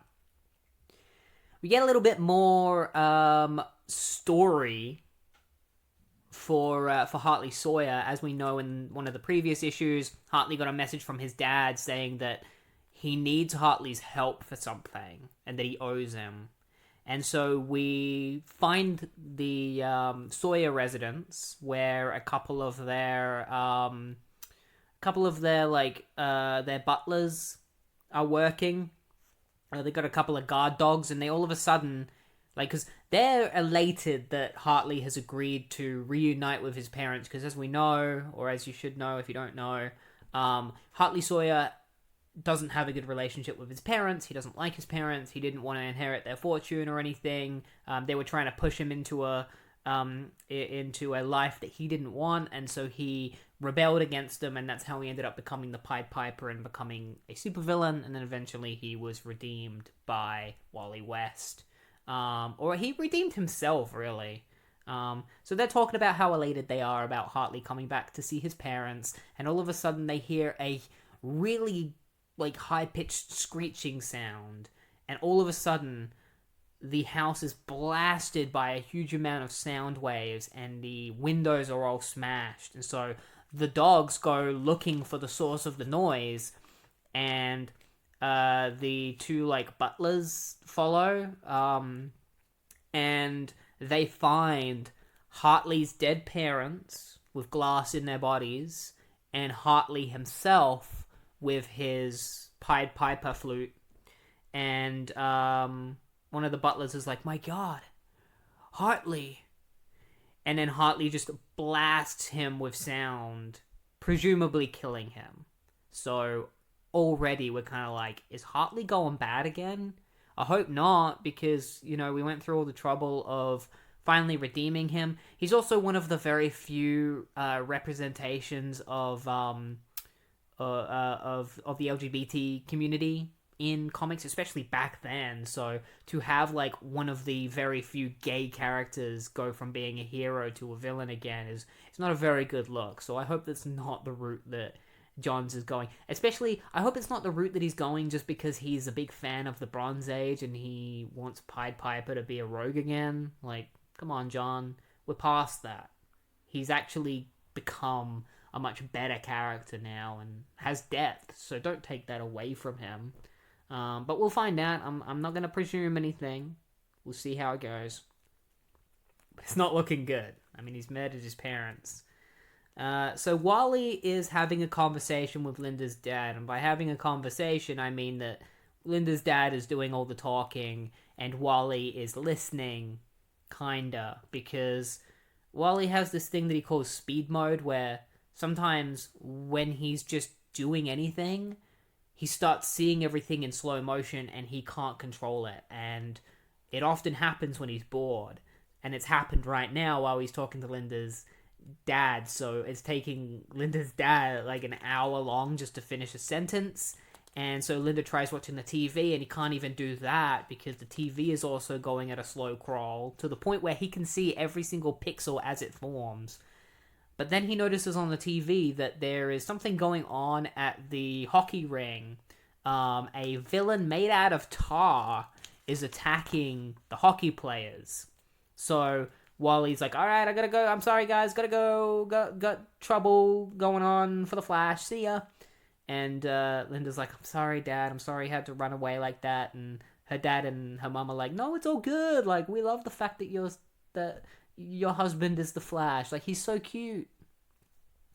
So Wally puts on his costume, and as he's putting on his costume, he actually reveals to the audience, because I think it was made, I think he kind of mentioned it at the end of the last issue, but it wasn't super clear, which is why I didn't mention it, because it wasn't clear to me. But now he directly speaks to the reader, and he says, when I fought Cicada, and he stabbed me in the chest, he actually left a lightning bolt scar on my chest.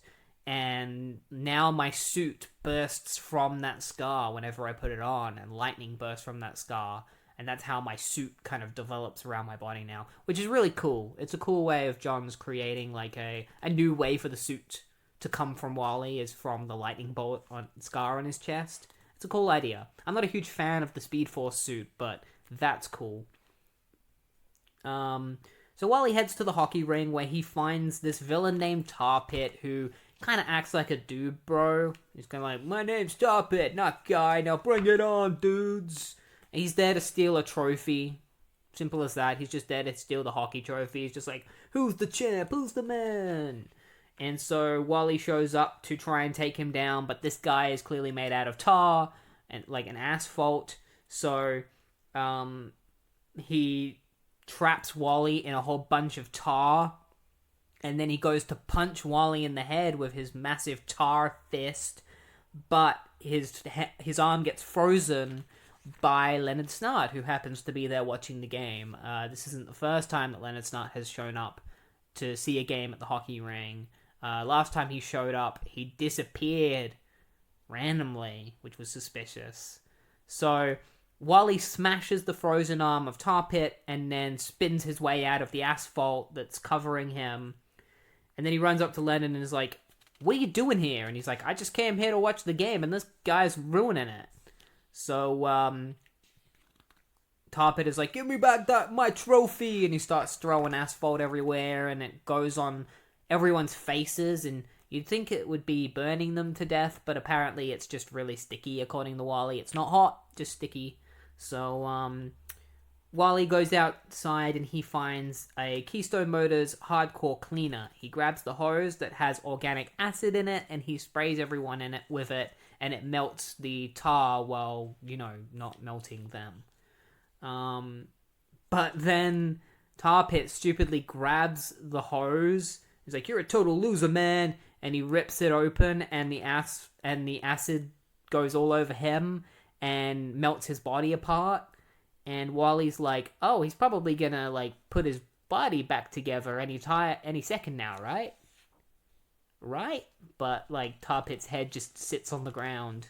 And Morello shows up a little bit later, and they're kind of gathering all the pieces of Tar Pit. Tyre is there as well, and they reveal to Wally that they're working together as partners now. They've been forced to work together by their captain. And they reveal that Tar Pit is slowly putting himself back together, but he hasn't learnt how to use his powers entirely yet. And then they reveal to Wally that his real name is Joey Mantaleone.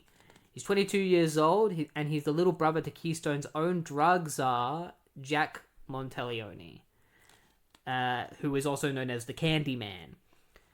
Joey is has the ability of astral projection, where he can put his body into different objects. And it seems like he's just gotten stuck in the form of this like being made out of tar, but his body is still locked up in Iron Heights. So they got to figure out how to, try and hopefully get his astral projected form back into his human body, and then keep him held there. So Tar Pit was looking for the trophy, but he wasn't the only person looking for the trophy, because the trophy is gone. And Wally assumes, it's probably Captain Cold, because he's disappeared. Like, there's his girlfriend that he was with. I'll go ask her. So Wally runs up to her and he asks her where Cold is, and she says that Cold isn't her boyfriend. He's her customer. And Wally's like, figures. So obviously Cold is, like, she's supposed to be either a I wouldn't say she's a prostitute. She's more so a what's the name? I can't remember the specific name for it right now, but it's a woman that you can hire for more than just sex. It's a woman that you can hire to go out on dates with and stuff. So that's I'm assuming that's the kind of line of work that she's in. Chaya gets a phone call from Rita saying that there's something wrong with baby Josh, and she cowers in the corner of Josh's room as lightning is sparking everywhere throughout the entire room. So we were previously led to believe that this is supposed to be Wally's child, but Wally doesn't have lightning powers, especially to this level. Like, he can create sparks using his speed, but this is another thing. So now I'm starting to think that this isn't Wally's child, and that this is the child of somebody else who does have powers related to lightning, who is related to the Flash in some kind of way. And that character is Weather Wizard. And the cover to the next issue features Weather Wizard. So I might be on the right track. We're going to have to find out in issue 175. So, issue 175, Birthright Part 1, Eye of the Storm.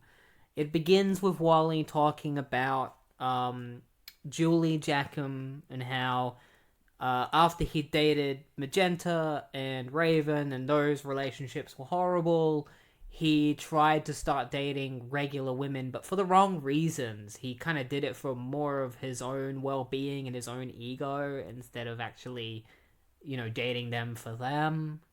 And the last woman he did that with was Julie, and he wanted to talk to her, and now she's unfortunately dead.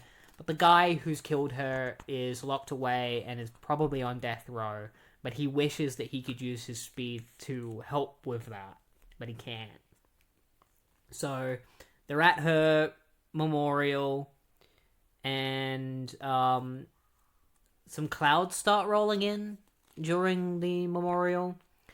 And Chaya walks up to Wally and Linda and wants to talk to Wally, because he has something that he needs to talk to him about back at the station. And Wally is like, well, you can say it in front of me and Linda, because I don't keep secrets from her anymore. So say whatever it is you want to say to me. And Linda's like, oh, what an adorable baby, yours? And Rita is like, oh no, child, you flatter an old woman, but I'm just his nanny. And Linda's like, so he's Fred's? And Shira's like, no, Mrs. West. His name is Josh Jackham. He's Julie's son. And Wally's like, Julie? Like, she never said... Like, I didn't know she had a son. Like, she never said that. I thought she probably would have told me. And, Shira's like, Julie was never married, but, like, we're starting to think that this son might be yours. Because you were with her for a long enough time that she could have gotten pregnant. And also, if you look at Josh's eyes, whenever he gets upset, and they look at Josh's eyes and they start to spark up like lightning, and Wally and Linda look at each other like, oh shit, maybe he's onto something. So Wally's like, alright, let's get into the car, we'll head back to the station, we'll figure this out. And as they drive back, a rainstorm starts happening, and lightning just suddenly appears and starts it starts happening. And then as they're driving, Josh starts getting upset again, and then hail starts hitting the car, and the hail gets bigger and bigger to the point it starts smashing the windscreen. And so Wally kicks open the door, and he quickly gets everybody out to safety and is like, wait here. And then all of a sudden, a fog starts rolling in, and Wally is like, alright, so we got a thunderstorm, we got hail, we got a fog. That's no coincidence. I know exactly who this is. You guys stay here and get Josh to safety. I'll deal with Mark Martin, the weather wizard, because it's definitely him that's behind this. He's like, weather wizard, never wanted to be discreet, were you? You got my attention. And he's like, do I? And a giant lightning bolt smashes down, sending Wally flying. And he's like, yes, I suppose I do. Quite the weather we're having. And so we've got Weather Wizard, and he has a brand new design, which is really cool. He's got a brand new costume. You'll, if you look up Scott Collins, Weather Wizard, you'll know what I'm talking about. And immediately, Weather Wizard just starts trying to kill Wally. He uses his heat abilities, because he has the ability to control weather, to heat up Wally's muscles to the point of giving him muscle fatigue, and then, he's like, and if I turn it up even more, it'll cause dehydration and eventually death. And Wally quickly uses his speed to get out of the heat field that Weather Wizard has created around him to kick and punch Weather Wizard in the face and the chest. He's like, new costumes don't impress me, Martin. And then he gets zapped by another bolt of electricity. And that's when Martin is like, I've learned a few things, Flesh. She's taught me a lot about how to use this wand. And then all of a sudden, a bunch of cops appear behind him and are like, hands in the air! And he's like, pitiful cops, you can't stop me. And he just throws what's gun gonna do to me? And he just uses his wind powers to send all the cops flying, smashing into nearby buildings, dropping all their guns. And then we cut to a couple of officers whose names are Hutton, Cervantes, and Anissa, and they're investigating the recent stuff that has happened with Hartley Sawyer, where he has murdered his parents and the two butlers or servants that were at the house as well. And Cervantes is like, well, before we hand this over to any higher authority, we gotta make sure we are 100% sure that Hartley has gone bad, because he's known as a hero in these parts, and so this is a big deal. So Weather Wizard creates a massive tornado in the middle of the city. He's like, there's nothing like the power of nature. Thank you, dear brother. And so he's obviously referring to his deceased brother. I'm pretty sure his brother is deceased. I don't know if he's ever been brought up.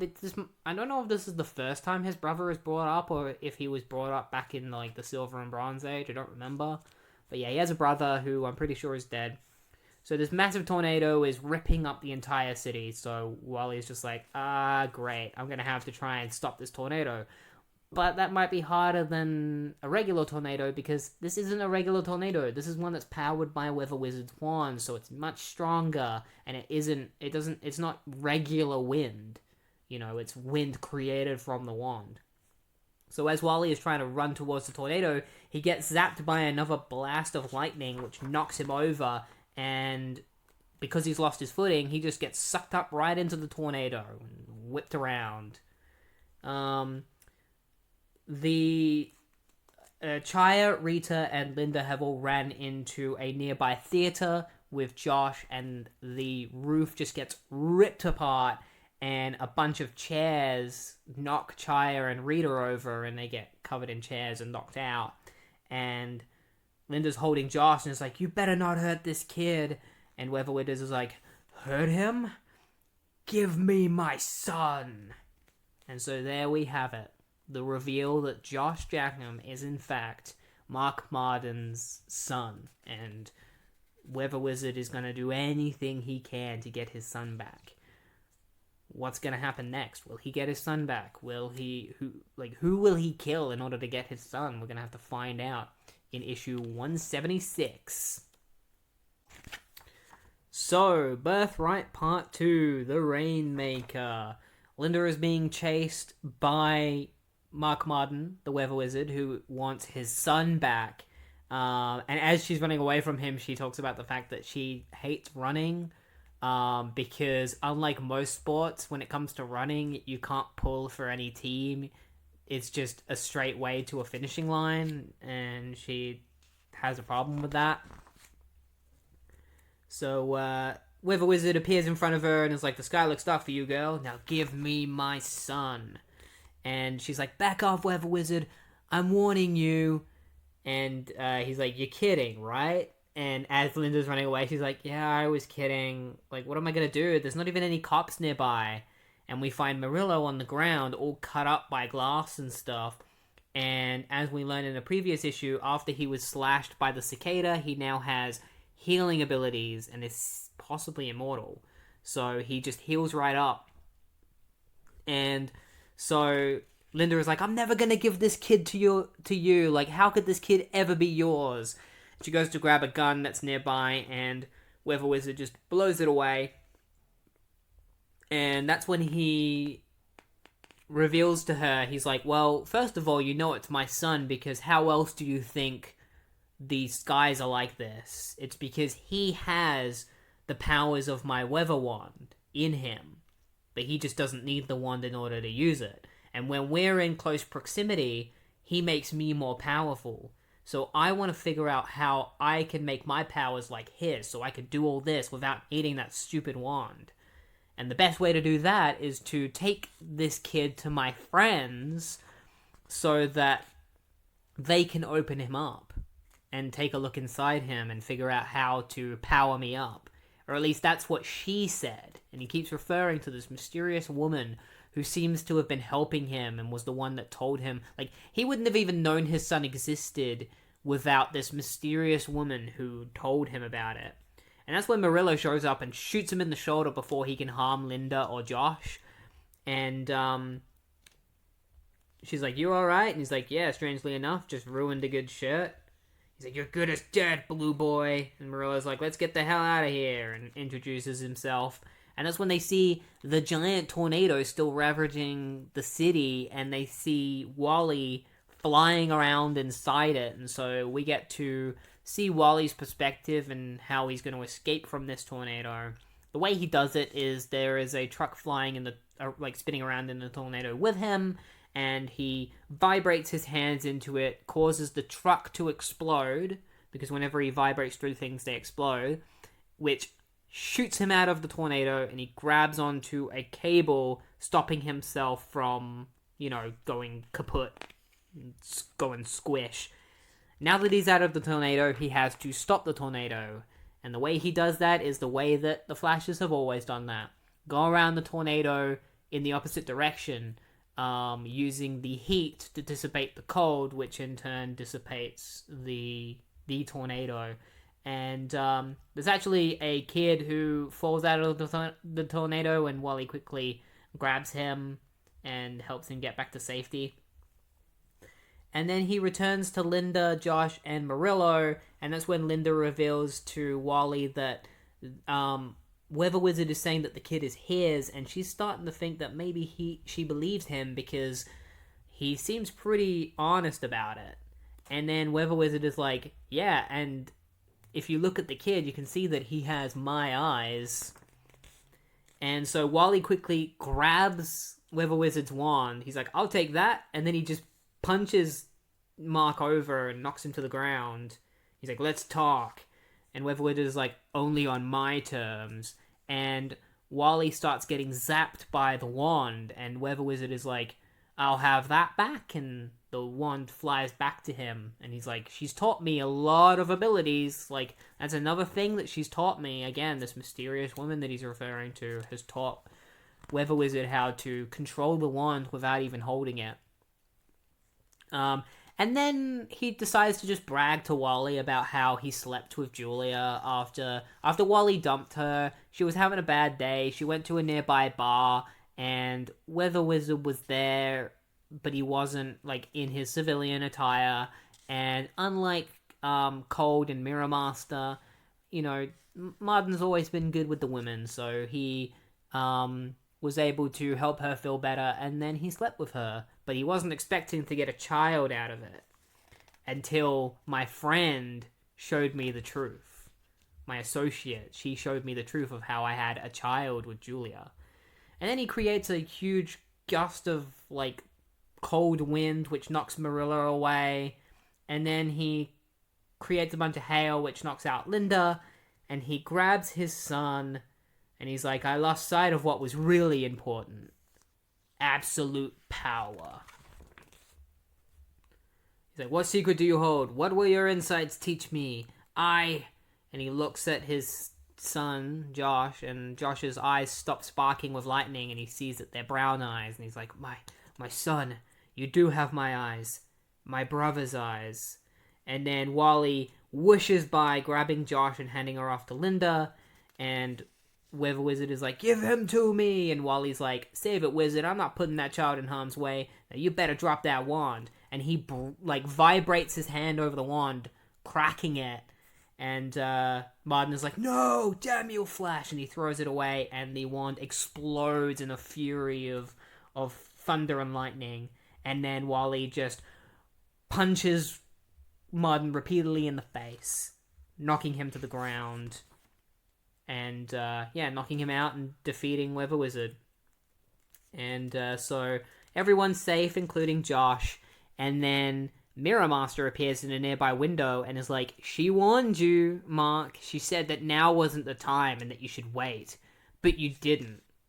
And so you're out of the deal. And, like, maybe you'll learn from your mistakes of not listening to her. And he's like, my son. And Wally's like, McCulloch. And he puts his hand on the window, and Mirror Master is basically just like, gonna arrest me then, huh? Ta. He's like, damn it, Mirror Master, what are you? And before he can finish his sentence, Mirror Master disappears. And so Wally, in a fit of rage, he punches the window and smashes it. And Linda's like, Wally, come down, what happened? And Wally's just like, Mirror Master, like, his reflection was there. The rogues, like, what are they up to? And he looks down at the ground, and he finds a couple of smashed pieces of glass that say, see you soon, Flasher. And then Linda is like, well, at least one good thing came out of this. Look, a rainbow! And there's, like, a rainbow that appears in the sky. And Murillo is like, what are we gonna do with this kid? And Linda and Wally look at each other, and they look at Josh, and they're kind of just like, well, I don't know. Are we gonna adopt this child? And then we find the epilogue. There is an epilogue of Weather Wizard, Mark Martin, in prison, washing his face. He's like, shouldn't have let my emotions get in the way. Damn it, screwed me up. And that's when he starts trying to talk into the mirror. He's like, McCulloch, you there? And then one of the cops comes by and is like, Martin, all freshened up, I see. Let's go. And Martin's like, where? And he's like, you're being transferred, pending trial. Get ready for your stay at Iron Heights. And so Mark Martin, the Weather Wizard, is going to get taken to Iron Heights. And we're going to see how that transgresses, most likely, as we talk about a special issue of The Flash called The Flash Iron Heights. A double-sized issue, I think, or possibly even a triple-sized issue. So we're going to see what happens when, seemingly, Wally West has to visit Iron Heights, where some of his greatest villains are being held. So we'll find out how that goes next up. So, Flash Iron Heights, written by Geoff Johns with art by Ethan Van Sciver and Prentice Rollins. Now, we all know Ethan Van Sciver is a terrible person, but we're not here to talk about that. We're just here to talk about his art, which is good. It's good art. There's a couple of decisions in this that I'll bring up a little bit later that are related to his art. A couple of criticisms that I feel are fair criticisms. But overall, he's a good artist. Despite how horrible a person he is, he's a good artist. So, Iron Heights begins with a flashback that happens 9 years in the past. Chaya and Joe, Julie's granddad, who used to work with Chaya, are investigating a serial killer known as Dr. Michael Amar, who has been kidnapping people and cutting out their tongues because he's obsessed with shutting people up. He doesn't want to hear people talk. And he's currently in the process of attacking a woman, and he's just cut out another woman's tongue, and now he's trying to cut out this other woman's tongue. And Michael himself just looks really messed up. He's like really lanky, frail, like messy hair. Just an awful looking dude. So he's about to kill this woman, and then Chaya and Joe come in and are like, put down the knife, Amar. And he's like, I just want them all to shut up and stop talking. And he tries to attack Joe and slashes his knife over his chest, and Chaya blasts Amar in the chest with multiple bullets, just shooting him. And they also point out the fact that Amar has a habit of murmuring. He would eventually go on to be known as the supervillain Murmur, because of his hatred of people talking and the fact that he himself tries to talk as little as possible. So yeah, he gets shot in the chest, and then they're like, unfortunately, this woman didn't survive. Like, she got her tongue cut out, but we managed to save this other woman. And unfortunately, Amar also isn't dead. So Amar goes on trial, and we get a little cameo from Barry Allen, who is at the trial to testify against Amar, where he says that while they couldn't 100% prove originally that Amar had anything to do with the past 50 victims that they'd found, out of 12 of those victims, they did recently discover that they can tie him directly to those 12 victims, because while they didn't find any fingerprints of his, they found fibers from his coat and bite marks on several of the victims, which are from his dental records. Like, they share his dental records. So they've come to the conclusion that like, they have enough evidence to prove that Amar was responsible for all these deaths, and so he gets sentenced to lethal injection. And he's like, and may God have mercy on your soul. And this whole time, Amar is like biting his lip really hard, like trying not to speak. He's like to the point where he's like biting his lip off. And Barry is just like, I hope you rot, Doctor. And so we cut to the present, where Wally and Jay are currently handling a train that is going out of control. They're not really sure what the problem is, so they decide to go after the train. Wally is also talking about the fact that, like, the city is all peaceful, everyone's getting to walk around, but not him. He has to continue running, because that's his job. So he finds the train, he jumps onto it to tell everyone that they're gonna be okay, and that, they're gonna, like, him and Jay are gonna save everyone. Jay runs up to the conductor of the train, and he's like, what's the problem? And the conductor's like, I don't know, like, is something wrong with the front of the train or something? And Jay checks it out. He's like, yep, there's a leak in the compressor, no air in the reservoir, but I can just... And as he's trying to, like, tinker with it, the wheel comes off, sending Jay flying along with the conductor. And Wally's like, Jay! And he manages to catch Jay, while a mysterious wall of sound catches the train and stops it from crashing, and also catches the conductor as well, saving both of them. And it's, of course, Hartley Sawyer, aka... Oh, no, not Hartley Sawyer, Hartley Rathaway, aka... the Pied Piper. I feel like I called him Sawyer in a previous issue. His last name is Rathaway. I'm just making that clear now. Sorry if I said his name wrong. It's Hartley Rathaway. So, Hartley shows up, and Wally hasn't seen him in weeks, and is looking forward to catching up with him to see what he's doing, because as far as he knows, Piper has just had family problems. Like, that's what he says. So we cut to Iron Heights Prison, 3 miles away, where Weather Wizard is being taken into Iron Heights, because as we know at the end of the last issue, he was told that he would be immediately transferred to Iron Heights.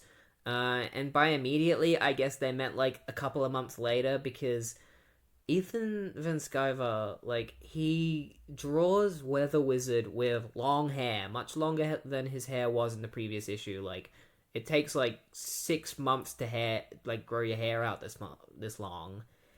And he also drew Weather Wizard in his old costume, because like in the last issue, Scott Collins redesigned Weather Wizard, and Wally even points out that he has a new costume. And then in this, he has his old costume.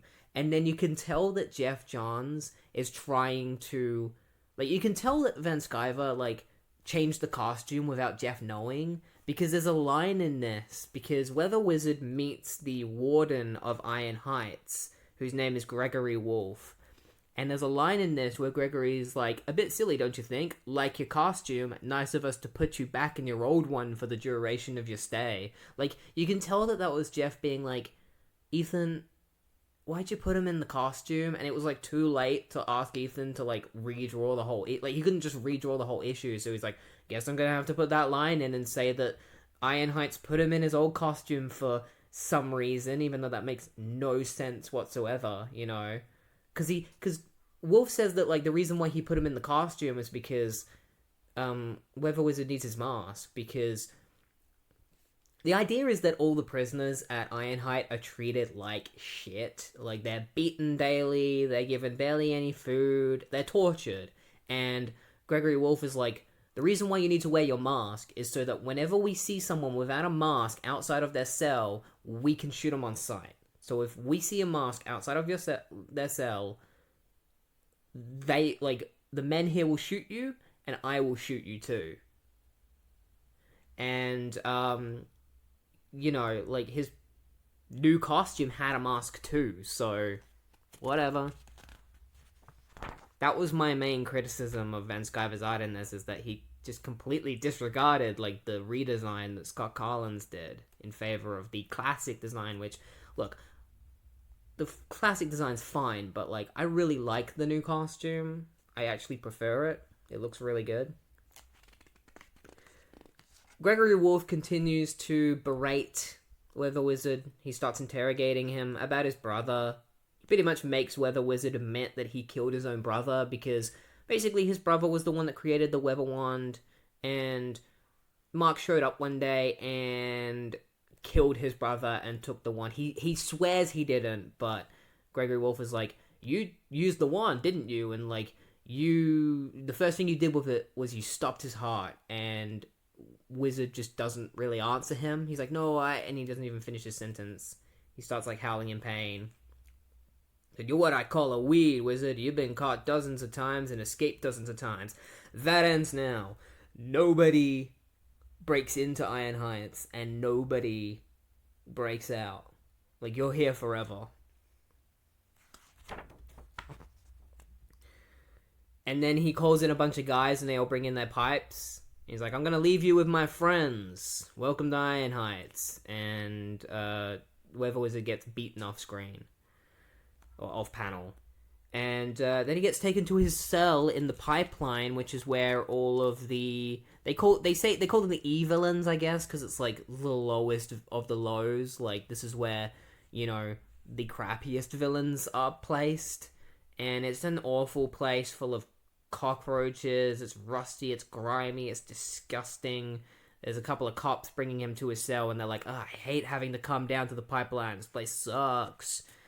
And, as they put him into his cell, the cops start coughing and spluttering blood all of a sudden, and then they collapse to the ground and die. as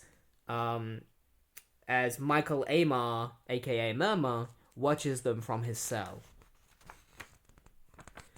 So we cut to the Park West residence where Wally, Linda, and Piper are watching the game. Wally is getting really excited at watching sports.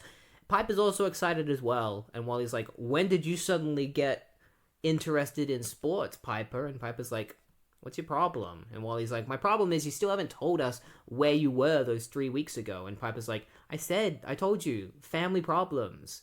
And Wally is like, yeah, but I don't believe you. Like, I can tell when you're lying, Piper. And Linda takes Wally aside. She's like, Wally, can we go talk somewhere else?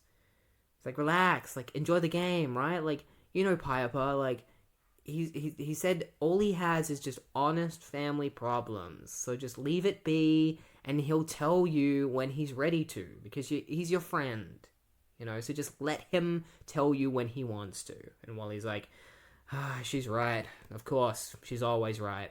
And then he kisses Linda. And then the phone rings. Oh, and Jay's there, by the way. I forgot to mention Jay's there. The phone rings, Jay picks up the phone, and Wally's like, oh, what's the problem? And Jay's like, we gotta go. Dress up as the Flash. And so he puts his costume on, and that's when they're given the rundown of what's currently happening in Iron Heights. Iron Heights has gone into lockdown. It's been a long time since Iron Heights has gone into lockdown. The last time they went into lockdown was 4 years ago when a prisoner escaped. Nobody's escaped since. This time the reason they've gone into lockdown is because a virus has spread throughout the prison, which is infecting criminals and cops, and they're all dying, and they need to figure out who is behind it. So Jay decides to stay behind and try to figure out how to create a vaccine because he's really smart. And Wally and Piper, because Piper's been in Iron Heights before. He used to be there. He was the one that escaped 4 years ago. So he's going to go in with Wally. It's kind of a cool moment where Murillo is like, here's the files, and here's the blueprints.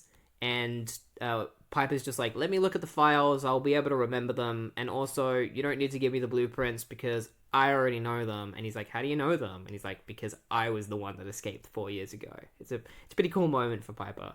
So Wally and Piper decide to head off to Iron Heights to break in so that they can figure out what's going on.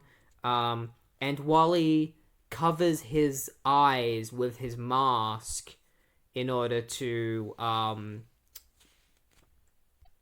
because they don't want to possibly get infected by the virus. So they wear mask apparatuses, and Wally covers his eyes as well. Like, he gets goggles. Even though does Piper wear any goggles or anything? No, he doesn't. Piper doesn't wear any goggles for some reason, even though Wally has to. I don't know what that's about. Maybe it was an excuse for, like, maybe Ethan wanted to draw the white eyes on Wally, and so Geoff was like, oh, gotta come up with a reason why Wally would change his eyes white. I'm not complaining. I like the white eyes on Wally. So Wally calls Linda, and he finds out that Linda is going to tell the city. Remember in that previous Flash issue when something really bad was happening and Linda told the whole city against Wally's wishes, and he got really pissed off, but eventually they made up? Well, she wants to do that again. She wants to go and tell everyone, and Wally's like, no, don't, Linda. You're gonna put everyone up in a riot. Like, everyone's gonna start getting all crazy and stuff if you tell them. And she's like, but I have to. And Wally's like, please, just wait and, like, let Piper and I check out the situation, and then you can tell everyone if things get worse. And Linda gets into a car, and she's like, he's right, in a way. He's always right. The real question is, what am I going to do? And she looks at her reflection in her rearview mirror. So Piper and Wally head to the prison, where Wally continues to try to push Piper to tell him about what he was doing over the last few weeks, and Piper refuses to tell him. The way they get into Iron Heights is by breaking into the side that Piper broke out of, and there's like some metal plating in the roof, and so Wally uses his powers to like punch the roof. I think what happened, yeah, he punches the roof with his like speed and like the kinetic energy and just blasts a hole through the roof, and Piper creates a force field for himself to save himself from the debris. And when they enter the hole that they've made in the roof, they enter the generator room of Iron Heights, and that's where they discover what powers Iron Heights, or who powers Iron Heights. A character known as Neil Borman, aka Fallout. Neil Borman was one of the only survivors of a nuclear plant that they were trying to build in the north of Keystone City that blew up. He was caught in the middle of it, and it transformed him into a radioactive dude. He's all frail and skeletal, and it turns out they're using him to power Iron Heights. He starts punching on the glass and tapping the glass, and Wally's like, what's he trying to say? And Piper's like, probably trying to get out so he can wrap his arms around us and kill him, kill us. And what they don't know is that Fallout is actually saying, like, help me, damn you! Like, he's calling out to them, being like, help me! And they don't know. So maybe he's not a bad guy. That's the feeling I'm getting, is that, like, kind of like in the Flash show, because Fallout appears in that show, he was just somebody who unfortunately had something terrible happen to him, and he's not actually evil, and he has no control over his powers. So they find a dead cop who has died from the virus, and they decide to investigate all of the criminals in the pipeline. They see Cicada, and Cicada sees Wally and is like, my god, Wally, I praise you. And Wally's like, well, it's definitely not Cicada, because he's too busy praying to do something like this.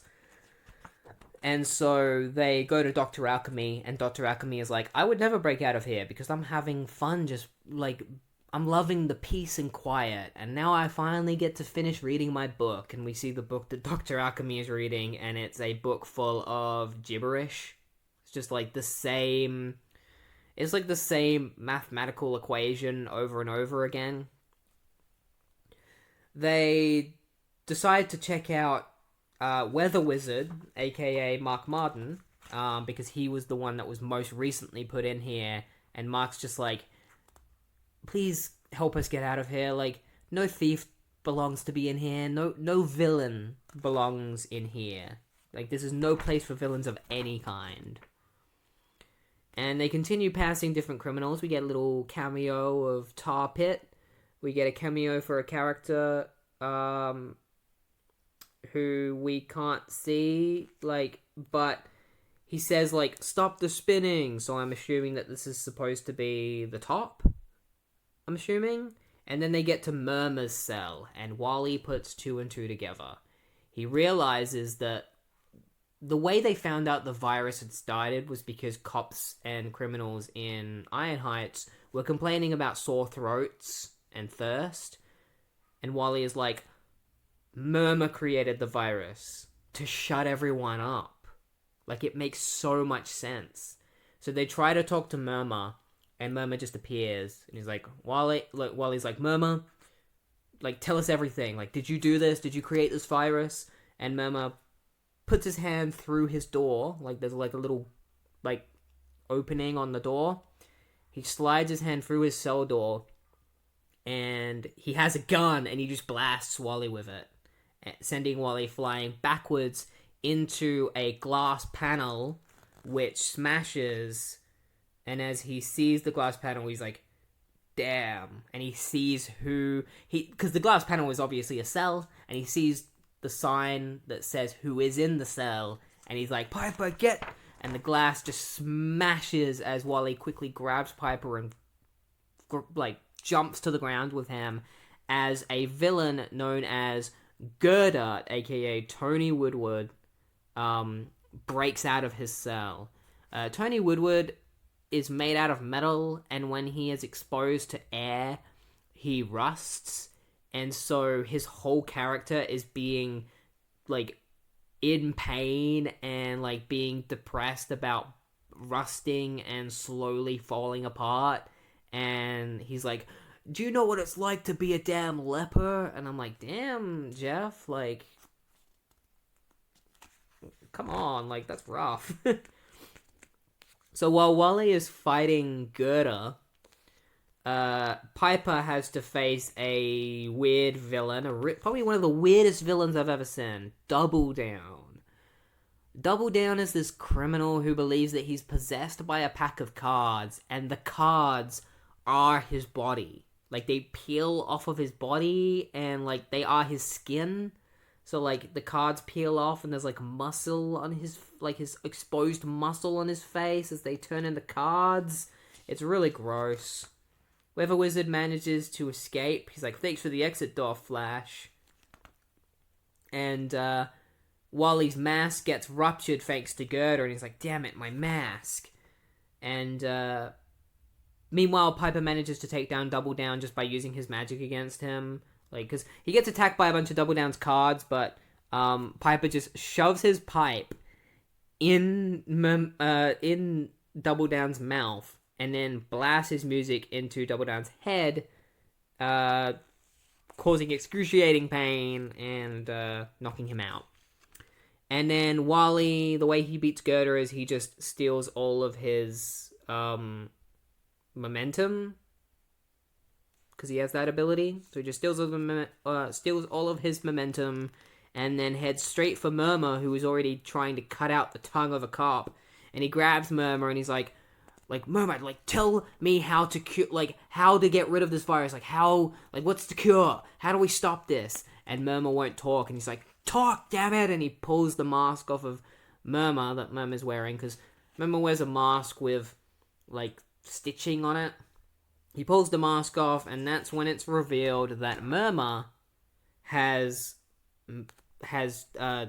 stitched his mouth shut, because it was the only way to stop himself from talking. He's like, no wonder he won't say anything. He can't, not with his mouth sewn shut. So Murmur just slashes at Wally's chest and then runs away. And so Wally quickly runs after him and grabs him. And he's like, I don't like doing this. I feel like I'm crossing a line I shouldn't. And he grabs a piece of glass and he cuts open the stitching on Murmur's mouth and is like, tell me how to cure this virus. And then he realizes that Murmur didn't just stitch his mouth shut. He took extra measures. He cut his own tongue out. And then he realizes, like, Murmur points at, like, the pipeline, like the pipes in the pipeline. And Wally realizes that the virus has been spread through the water system. And so the sprinklers turn on.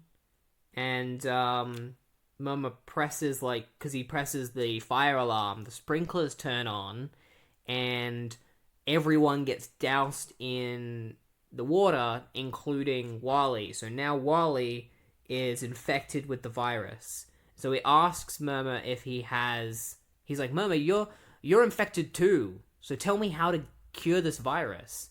And Murmur cuts his hand, and Wally's like, oh, is he giving me another clue? Barry did say that, like, Wally, like, I remember Barry, like, saying during the Murmur trial that, Murmur had, like, something with his blood, like, his blood was special. So, oh, I also forgot to say, because it's not even really worth mentioning, but Wally called Linda and told her to tell Tina McGee and Jerry McGee to help Jay. We see Tina McGee for, like, a brief moment, like, one panel.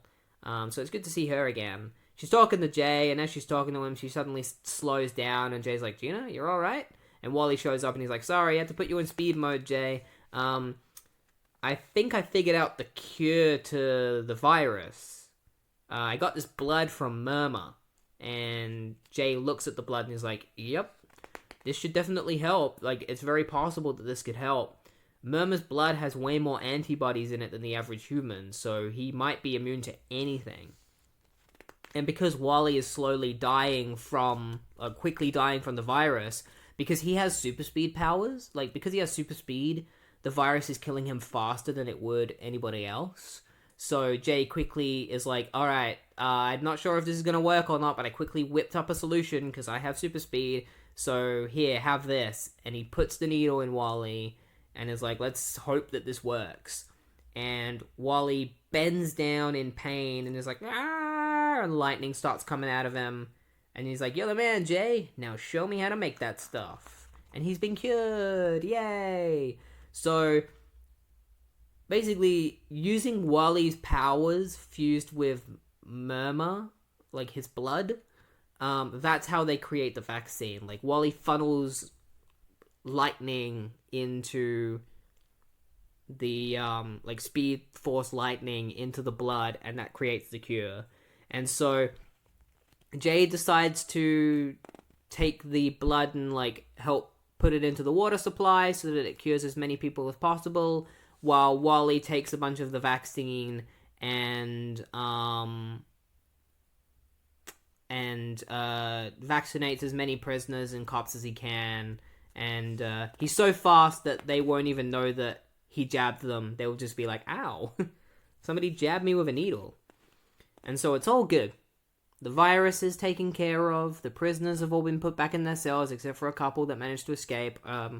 Only 3 prisoners escaped. And then, so Gregory Wolf comes up and is like, thank you, Flash, for, saving the prison. And only 3 people escaped. That's awesome. And then Wally's like, actually, I wanted to talk to you about Iron Heights, Warden. There's a lot of things that need to be discussed. Something not right in there.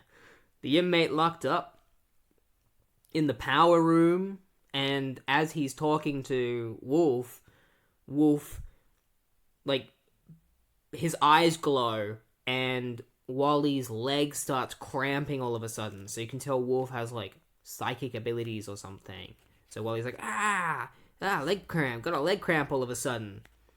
And as Piper and Jay take Wally away, Piper looks at Wolf, and Wolf looks at Piper and is like, Piper, once a criminal, always a criminal. So I reckon the reason why Wolf knew that Mark killed his brother is because he read his mind, because he clearly has mind powers or telekinetic abilities plus telepathy. And also, he knows what Pied Piper did. He just read his mind. He knows that Pied Piper killed his parents. So I think, Wolf has telekinetic, telepathic abilities. And so then, oh my god, how am I even going to say this? The worst part of this comic happens. I was enjoying this story, and then the worst possible thing happens, and I got so mad. And you'll understand once I say what happens. Linda and Wally go out to see a movie, and they decide to talk about the argument they had earlier about how, Linda wanted to report on the situation and Wally didn't want her to, and Wally's like, I don't want to argue about that stuff anymore. And Linda's like, I don't want to either, so I came up with a solution. I quit my job. That's right. Linda Park quit her job because she had an argument with Wally because she wanted to report about a bad situation. She wanted to do her job. Wally had a problem with that. And so, to make him happy, she quit her job. I can't phrase how pissed off I am. Geoff Johns literally just fucked Linda over. I'm so pissed. She has no job anymore. She's not a reporter anymore. It's one of the things I really loved about Linda's character was that she had a job. She was a reporter. She had her own life outside of just being Wally's wife and, wife to the Flash. And now she's quit her job. That sucks. And if Geoff Johns ever listens to this, I'm just going to say to you, that was a really shit decision that you made. You shouldn't have done it. This sucks. This is a terrible change. I hate this. It's awful. So anyway, Now that that's over and I've had my little rant, we'll move on to what happens next in a little epilogue. Murmur was one of the people that escaped from Iron Heights, one of the 3 people that escaped. The other 2 people that escaped were Girder and a criminal known as... I've learned that the name is Amunet Black. They don't say her name in this, but that's who it is. So Murmur has gone back to killing people after escaping, and as he's cutting out a dude's tongue, he's trying to talk. He's like, kill Flash. Somebody comes up behind him and is like, kill the Flash? Is that what you tried to say? You'll have your chance soon enough, Murmur. I helped you out of that hellhole, gave you the anthrax to cover your escape. Now you owe it to me. To us. To the New Rogues Gallery. I promise you'll have fun, and it's Amunet Black and the New Rogues, recruiting Murmur, consisting of Mirror Master, Plunder, Murmur, Weather Wizard, Girder, Amunet Black, and Magenta. And so now there's a New Rogues Gallery, and we'll find out what happens next in the Flash. In the next issue, Flash issue 177. Nope, not Flash. Sorry, not issue 177. We've actually got something else that we got to read first, which is Flash Secret Files and Origins issue 3, a story called Rogues. With this one has art by Scott Collins and Jose Marzan Jr. So we're back to the Scott Collins art, which is good. I like his art. So, it begins with a guy who's currently unnamed on a train looking over the different files of all of the rogues. He is obsessed with the rogues. He's obsessed with the idea of the rogues growing in number recently and how so many of them have just started cropping up in the city. He's curious why the rogues continue to stay in Keystone even though Flash is still there. This is all stuff that he's kind of questioning to himself. Why are the rogues staying in Keystone City when the Flash is here and he'll just beat them? There must be something more to this. He's also got a lot of knowledge on the Flash. He seems to be a fan of the Flash. He seems to be inspired by the Flash. Probably because, unlike the Flash, this man has to get around using a walking stick. He has to walk around while the Flash runs. One of the rogues that he mentions is Keith Kenyon, aka Goldface, and how, Keith has been the leader of a union recently, and is trying to get work for people, but they're all starting to turn against him now, because, they just want to work. They're just he's we're gonna, if you stick with me, friends, you'll get what you want. And it's all we want to do is work, so get out of our way. And so they all kind of, start throwing glass bottles at Keith, and one of them hits his face, and he's they're turning against us. We're supposed to be able to get them on our team, but the plan's falling through. We need this in order for her plan to go through properly. So Keith is talking about this mysterious woman that the other rogues have been talking about, like Weather Wizard and stuff. And then we find that Keith is still made out of gold because the glass that hit his face has taken off some of his makeup, and yeah, he's still made out of gold. So he's get me back to the office so I can put on more makeup.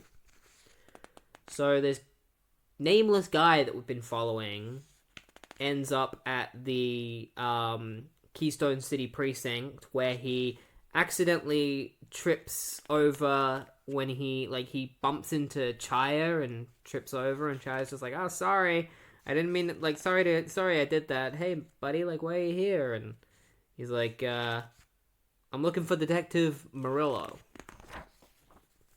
So Murillo and Wally are currently investigating a bunch of murders that Murmur has been doing, and Murillo also complains about the fact that it's his wife's birthday, and then he needed to get her something for her.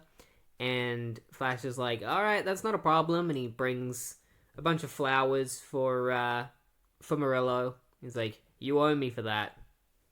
You know, I'm used to, I'm used to not getting my wife gifts or getting them too late, like being late with gifts all the time for my wife. So I'm gonna do you a solid and get you your gift for your wife right now. And that's when Chaya walks in with this guy whose name we haven't been introduced to, and finally he introduces himself as Hunter Zolomon, a profiler specializing in metahuman criminals. And Murillo is immediately kind of like gives Hunter Zolomon the cold shoulder, and is like, you're a young guy, like, coming in, like, trying to introduce yourself and stuff. Like, we're busy. Like, Flash and I are currently investigating this, like, these murders. And Zolomon is like, well, I know exactly what school and stuff you went to. Like, he's just a really nice guy. He's like, I know you went to this school, I studied at the same place, like. And Murillo's like, alright, nice to meet you, Zolomon. And Wally walks up to Zolomon and is like, welcome to Keystone, I'm the Flash. And Zolomon knows who the Flash is. He knows everything about Wally. He knows Wally's origin, he knows how he became the Flash, he knows about Barry. And so they give Zolomon a bunch of the pictures of, like, people that Murmur has been murdering. He's been murdering DJs at different radio stations. So at first they assume that he's just going to go to the next radio station and kill the people there. But that radio station has already been taken down by Weather Wizard. So Wally figures out that the next radio station that Murmur is going to go to is a radio station called KKSS. Because Murmur, before he became a serial killer, used to do a talk show at one of the radio stations, and it's actually when his stutter began to first appear, is when people would call in and get really angry at him. He would start stuttering, and like his tic would happen. And he worked at the station that was recently investigated, and then the other station he worked at was KKSS, so they assumed that he's going to attack that one next. Well, he's like, if you come into my speed line, I'll be able to take you there lickety-split. Are you coming, Zolomon? Zolomon's like, yes, I am. I cracked this. Like, he's thinking to himself. He's like, yes, I am. I cracked this thing. But then what he says is, he's like, no, I'd get in the way. Kane makes me slow. And so Wally zooms off, and Zolomon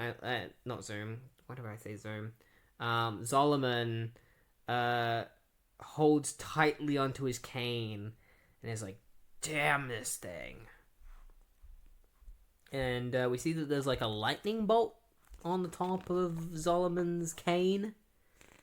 And so we go to KKSS, which is the radio station where Ricky is the guy, the DJ. He's just finished his show and he's like, hey guys, can you get me some water? He's like, guys? And Murmur jump scares him and like puts his hand on the glass and covered in blood, and Ricky's like, oh my god! And Murmur just breaks through the glass and grabs Ricky by the throat and goes to kill him, but Wally runs in, grabs Murmur by the throat and crashes in, like, takes him and like pins him to the wall. He's like, didn't think I'd get the pleasure so soon, Dr. Amar. Murmur drops something, and Wally quickly catches it and realizes that it's inhalation anthrax. And he's like, man, if he set that off, that could have killed, like, a lot of people. So Wally uses his Speed Force suit to cover the anthrax so that he can take it away so that they can look at it and, like, contain it. And then all of a sudden, Murillo and Chaya's guns are taken away from them by Magenta. Magenta shows up alongside Girder.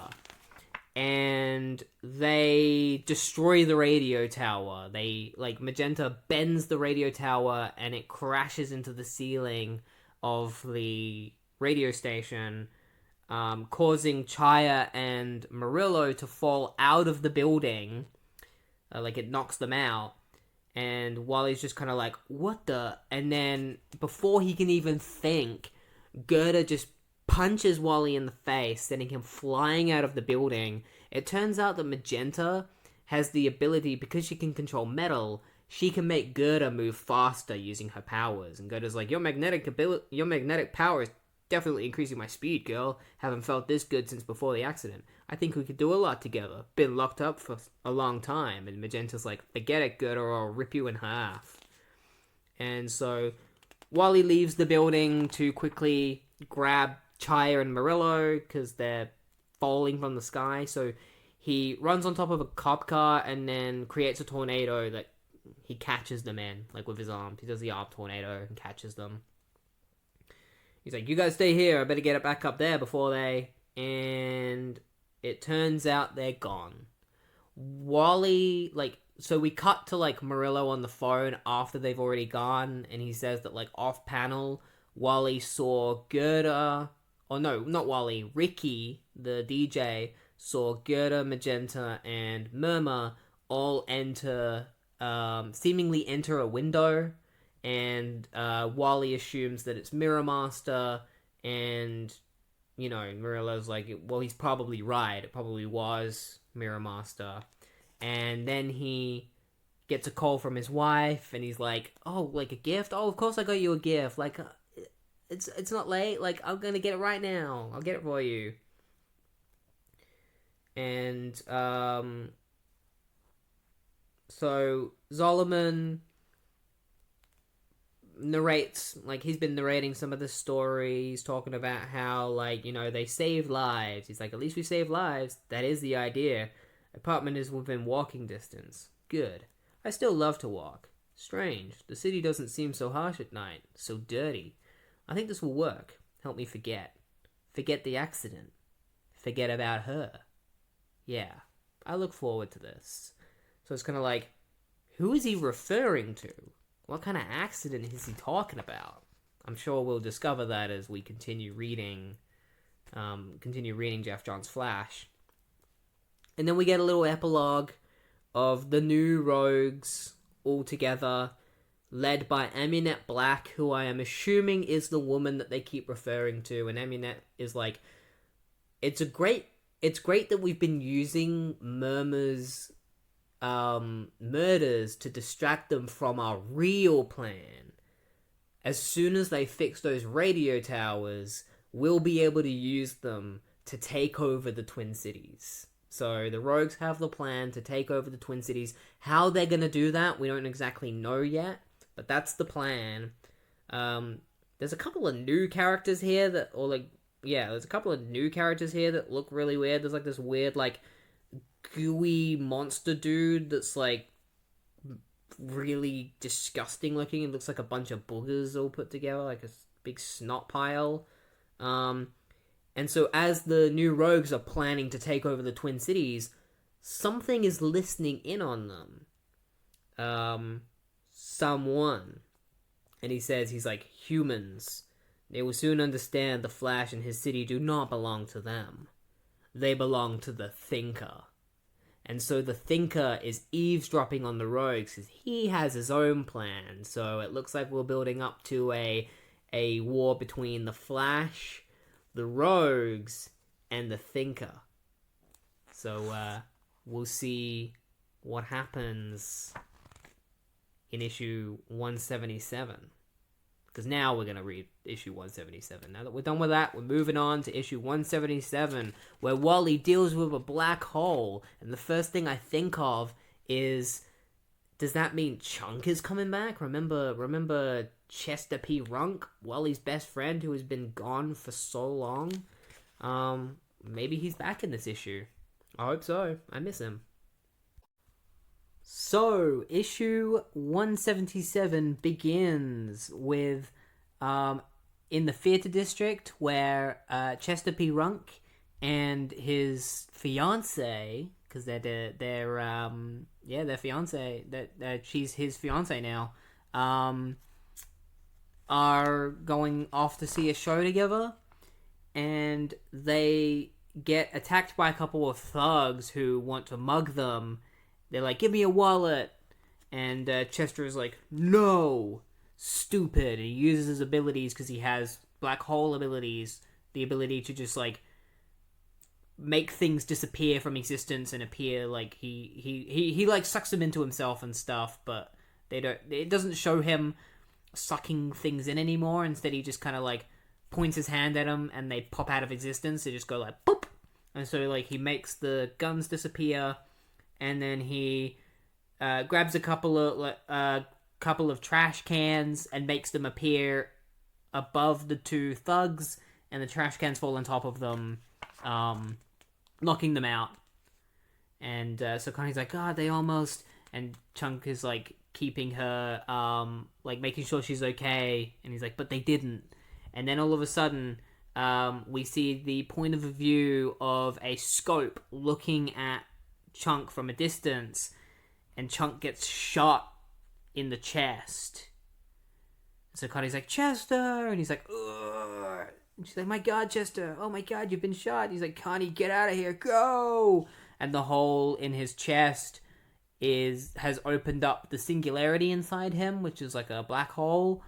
And so it starts bursting from his chest and begins pulling everything in, and including the two guys that were in trash cans. They get pulled in to Chester's chest, and Connie runs away as like everything just starts being drawn in towards where Chester is, and the whole city starts being sucked into Chester. But luckily, Chester is still conscious, so he's able to use his will to stop himself from sucking everything immediately, but he's slowly, losing resistance because he's been shot, so he'll probably pass out eventually. So Wally, Murillo, and Chaya are all investigating like different metahuman attacks, recently Tar Pit, and that's when Murillo gets a call on the phone. He thinks it's his wife, but it's actually a call from the Central City Police. So Wally quickly heads over there because he's told that a friend of his has been shot. So he goes there and he's like, "What's going on?" And they explain to Wally that there is something like a black hole has opened up in the middle of the city and is beginning to suck everything in. And that's when Wally's like, "That's my friend Chester. Like, he's been shot and like it's ripped through. Like, it didn't pierce his flesh. It pierced the singularity inside of him, which is why it's now the black hole is open and it's sucking everything in. So we need to try and stop it. We need to try and close the singularity somehow. I don't know how I'm going to be able to do it, but I gotta try." So Wally runs up to where Chunk is and sees him, and he's like, "Chester, it's me, Wally. Like, I know we haven't seen each other in a long time, but like, I'm here for you, buddy." And Chester's like, "It's great to see you, friend." And Wally's like, "You probably see me. I'm like vibrating at the moment. It's because I need to vibrate my body so that I don't get pulled into your black hole." And then Wally looks around him and is like, "Oh, the light is getting dark." And Chester's like, "The black hole is getting so powerful that it's beginning to suck in the light as well. And like, it's getting so powerful to the point that Wally's vibrations aren't keeping him from being sucked in." So he starts getting like drawn into the black hole and he pushes against it. He uses all of his speed to try and stop himself from being sucked in, but even Wally gets sucked into the singularity. And he tries to scream, but nothing comes out. Meanwhile, Captain Cold is attacking a store that sells diamonds. He freezes the guy in there and is like, "I'm here for the ice," as he grabs like a nearby diamond. And then Mirror Master speaks to him through the mirror, and he's like, "Hey, Cold, I know you're not a member of the New Rogues, but like, we're gonna be attacking the city soon, so you better get out of here like now, and so that you can get to safety." And Cold's like, "I've got a couple of jobs that I want to take care of, and then once I've got those jobs taken care of, I might join you guys."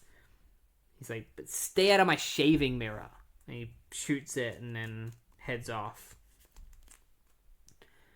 A bunch of cop cars start getting sucked into Chunk's black hole, and we find Wally inside the singularity, inside the black hole.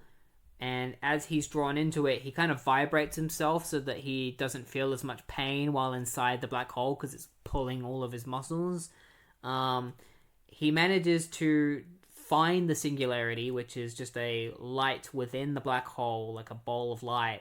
And he makes his way to it, and he decides that the only way he could possibly stop what's going on is by reaching into the singularity to find what's causing this problem, which is probably the bullet that Chester was shot with.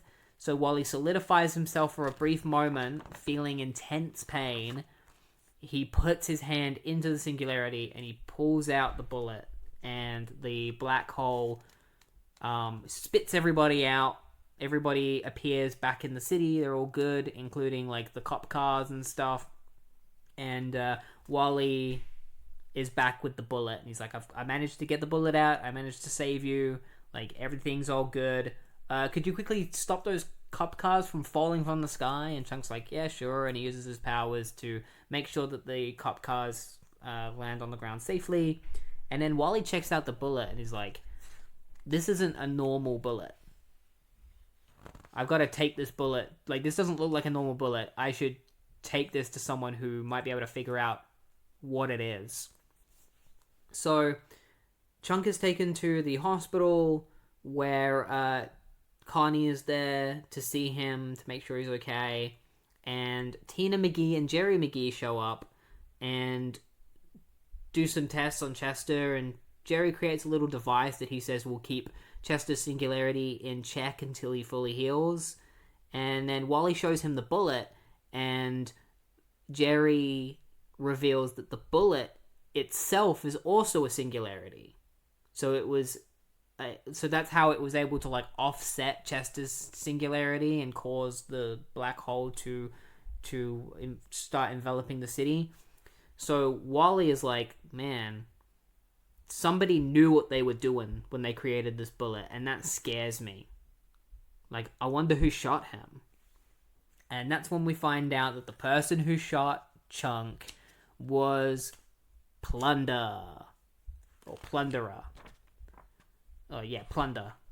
So, yeah, it's Plunder, the Deadshot / vigilante ripoff. He's back, and he's trying to kill... Like, it's very clear that the rogues are trying to kill Wally's allies, because Mirror Master is like, we got one ally down, make sure you take down your next target just as well, Plunder. And Plunder is like, tell the boss to get a checkbook out. Tell her Plunder's earned his keep. And that's the end of the issue. The end of issue 177. And so we got one final issue that we're going to be talking about today, which is issue 178, The Return of Gorilla Grodd. So, issue 178 begins with this group known as the Cage Factory, who say that they have created the greatest prisoner transport system of all time. It's this giant truck that is said to be nigh unbreakable and will be able to hold even the most dangerous criminals of all time. And to prove that, they have apparently caged one of the most dangerous creatures of all time, and they are going to unveil this creature once they get to Iron Heights Prison.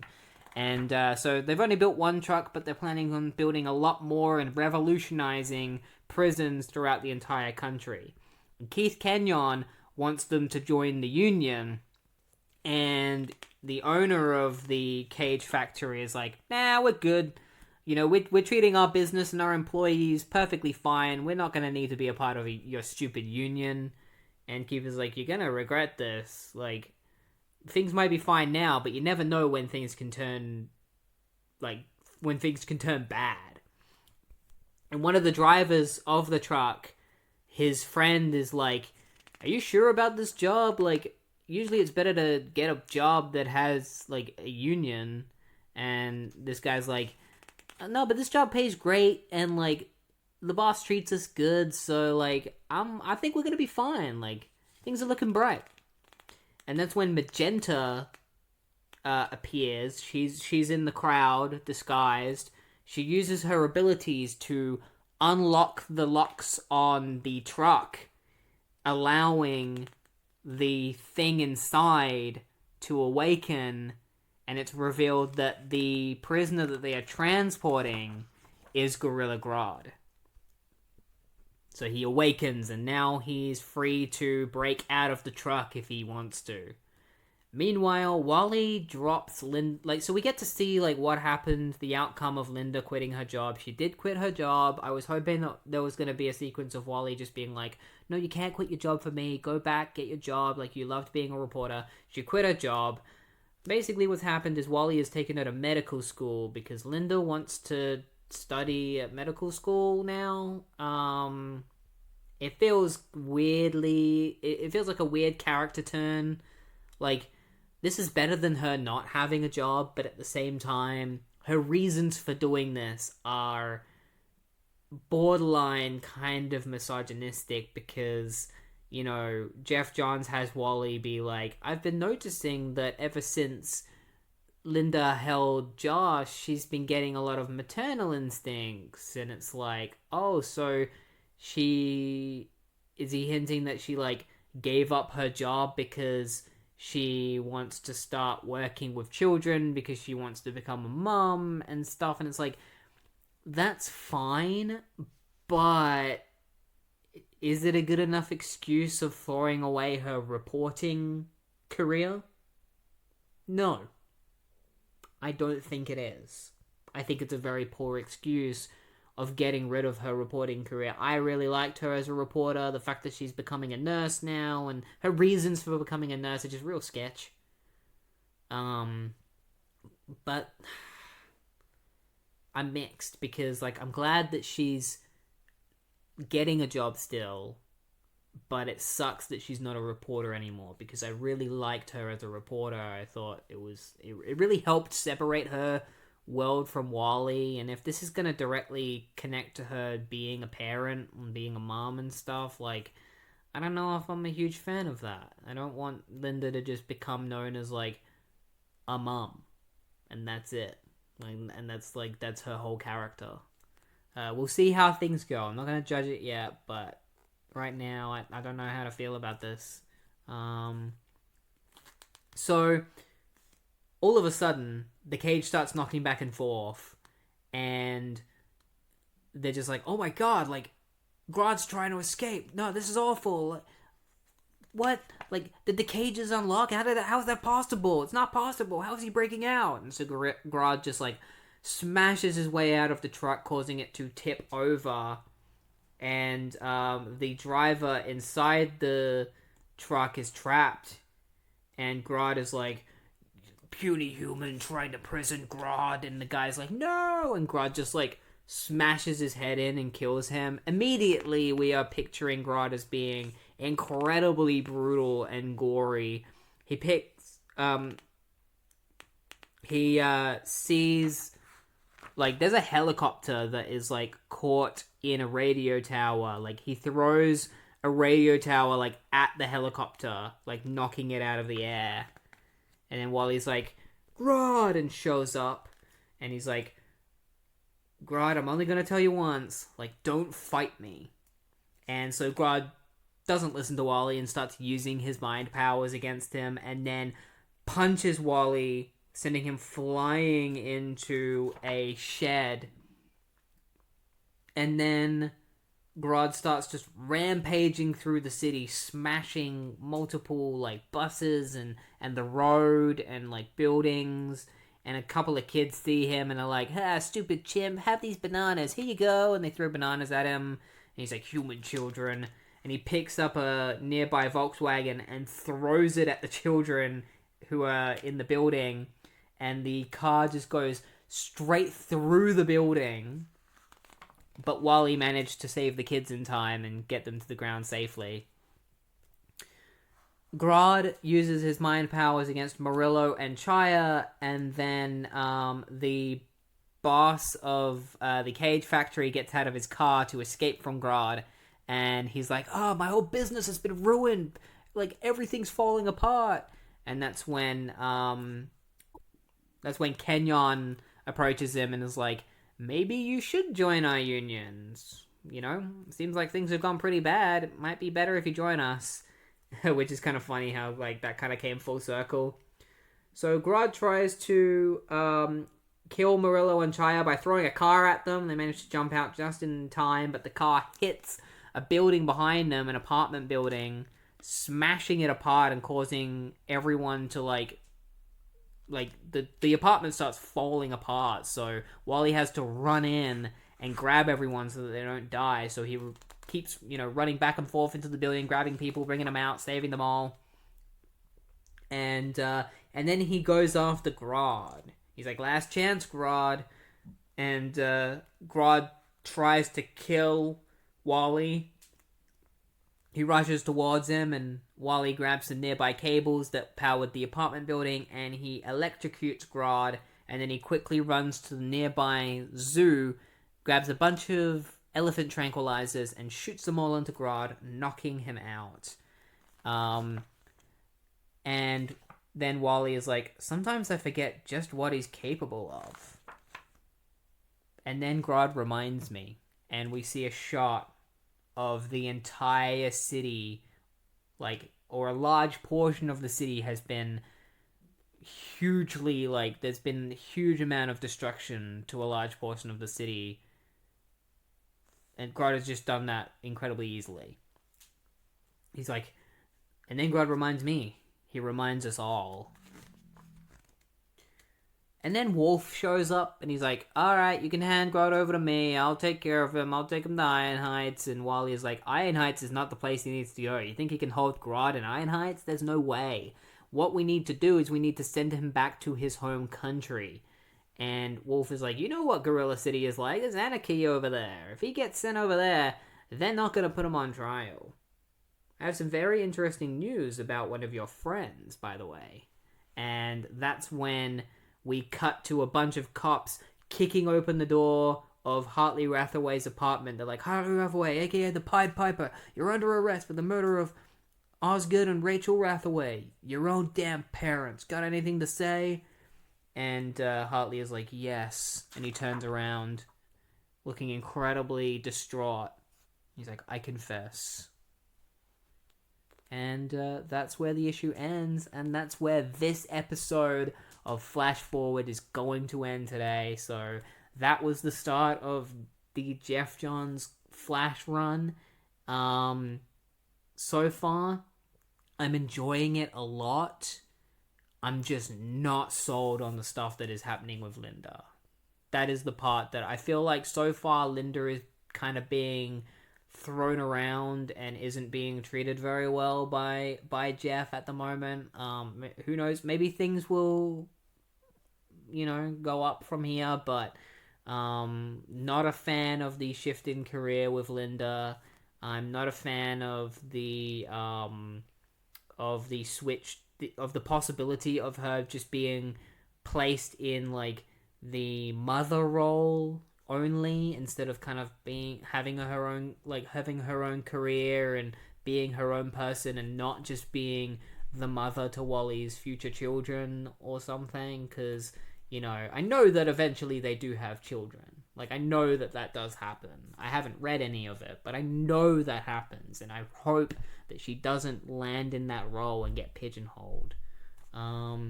But other than that, I'm enjoying a lot of this. I'm enjoying the way that the rogues have been represented. I like the fact that Geoff has been introducing a whole bunch of new rogues for Wally, while also using the old rogues. I wish that he used more of the Flash family. I'm bummed that Max Mercury and Bart Allen haven't appeared once yet. We got a couple appearances of Jay, but even he has been largely absent, and the only time Jessie has shown up was to be a plot device. She showed up to save Linda in a couple of pages, and then she was gone. So the lack of those characters is really disappointing, especially since I got so used to seeing them in every issue during the Wade run. Seeing them be largely evolved as main characters of the book. So hopefully they're not gone for too long. Hopefully they come back soon. I know Bart will eventually come back. It's just a matter of when. But yeah, that's going to be it for this week for The Flash. And next week, I'm going to be talking about War of the Worlds. Oh, not War of the Worlds. Our Worlds at War, which is a Superman crossover event that happened. A very large one. So we're going to be covering that. That's probably going to be covered across possibly 2 episodes, maybe 1. We'll see how we go. I don't think there's too many tie-ins, but it might be a 2-episode, like a 2-part video, because I'm pretty sure it's at least like 30 issues that I got to cover. I'm not going to be doing every tie-in, but I'll do a lot of them. I'll be doing most of them, and then after that, I'm gonna do Flash and Green Lantern: The Brave and the Bold, which was a mini-series written in 1999 by Mark Waid, and I was supposed to do it before I started the Geoff Johns run, but I forgot. So I'm gonna do that after Our Worlds at War, and then after we've done that, we'll do Joker's Last Laugh, which is another massive crossover. That Flash issue 179 is a tie-in to Joker's Last Laugh. So we'll do that, and then we'll go back to more Flash. So see you next week for Our Worlds at War, and I hope you enjoyed this episode.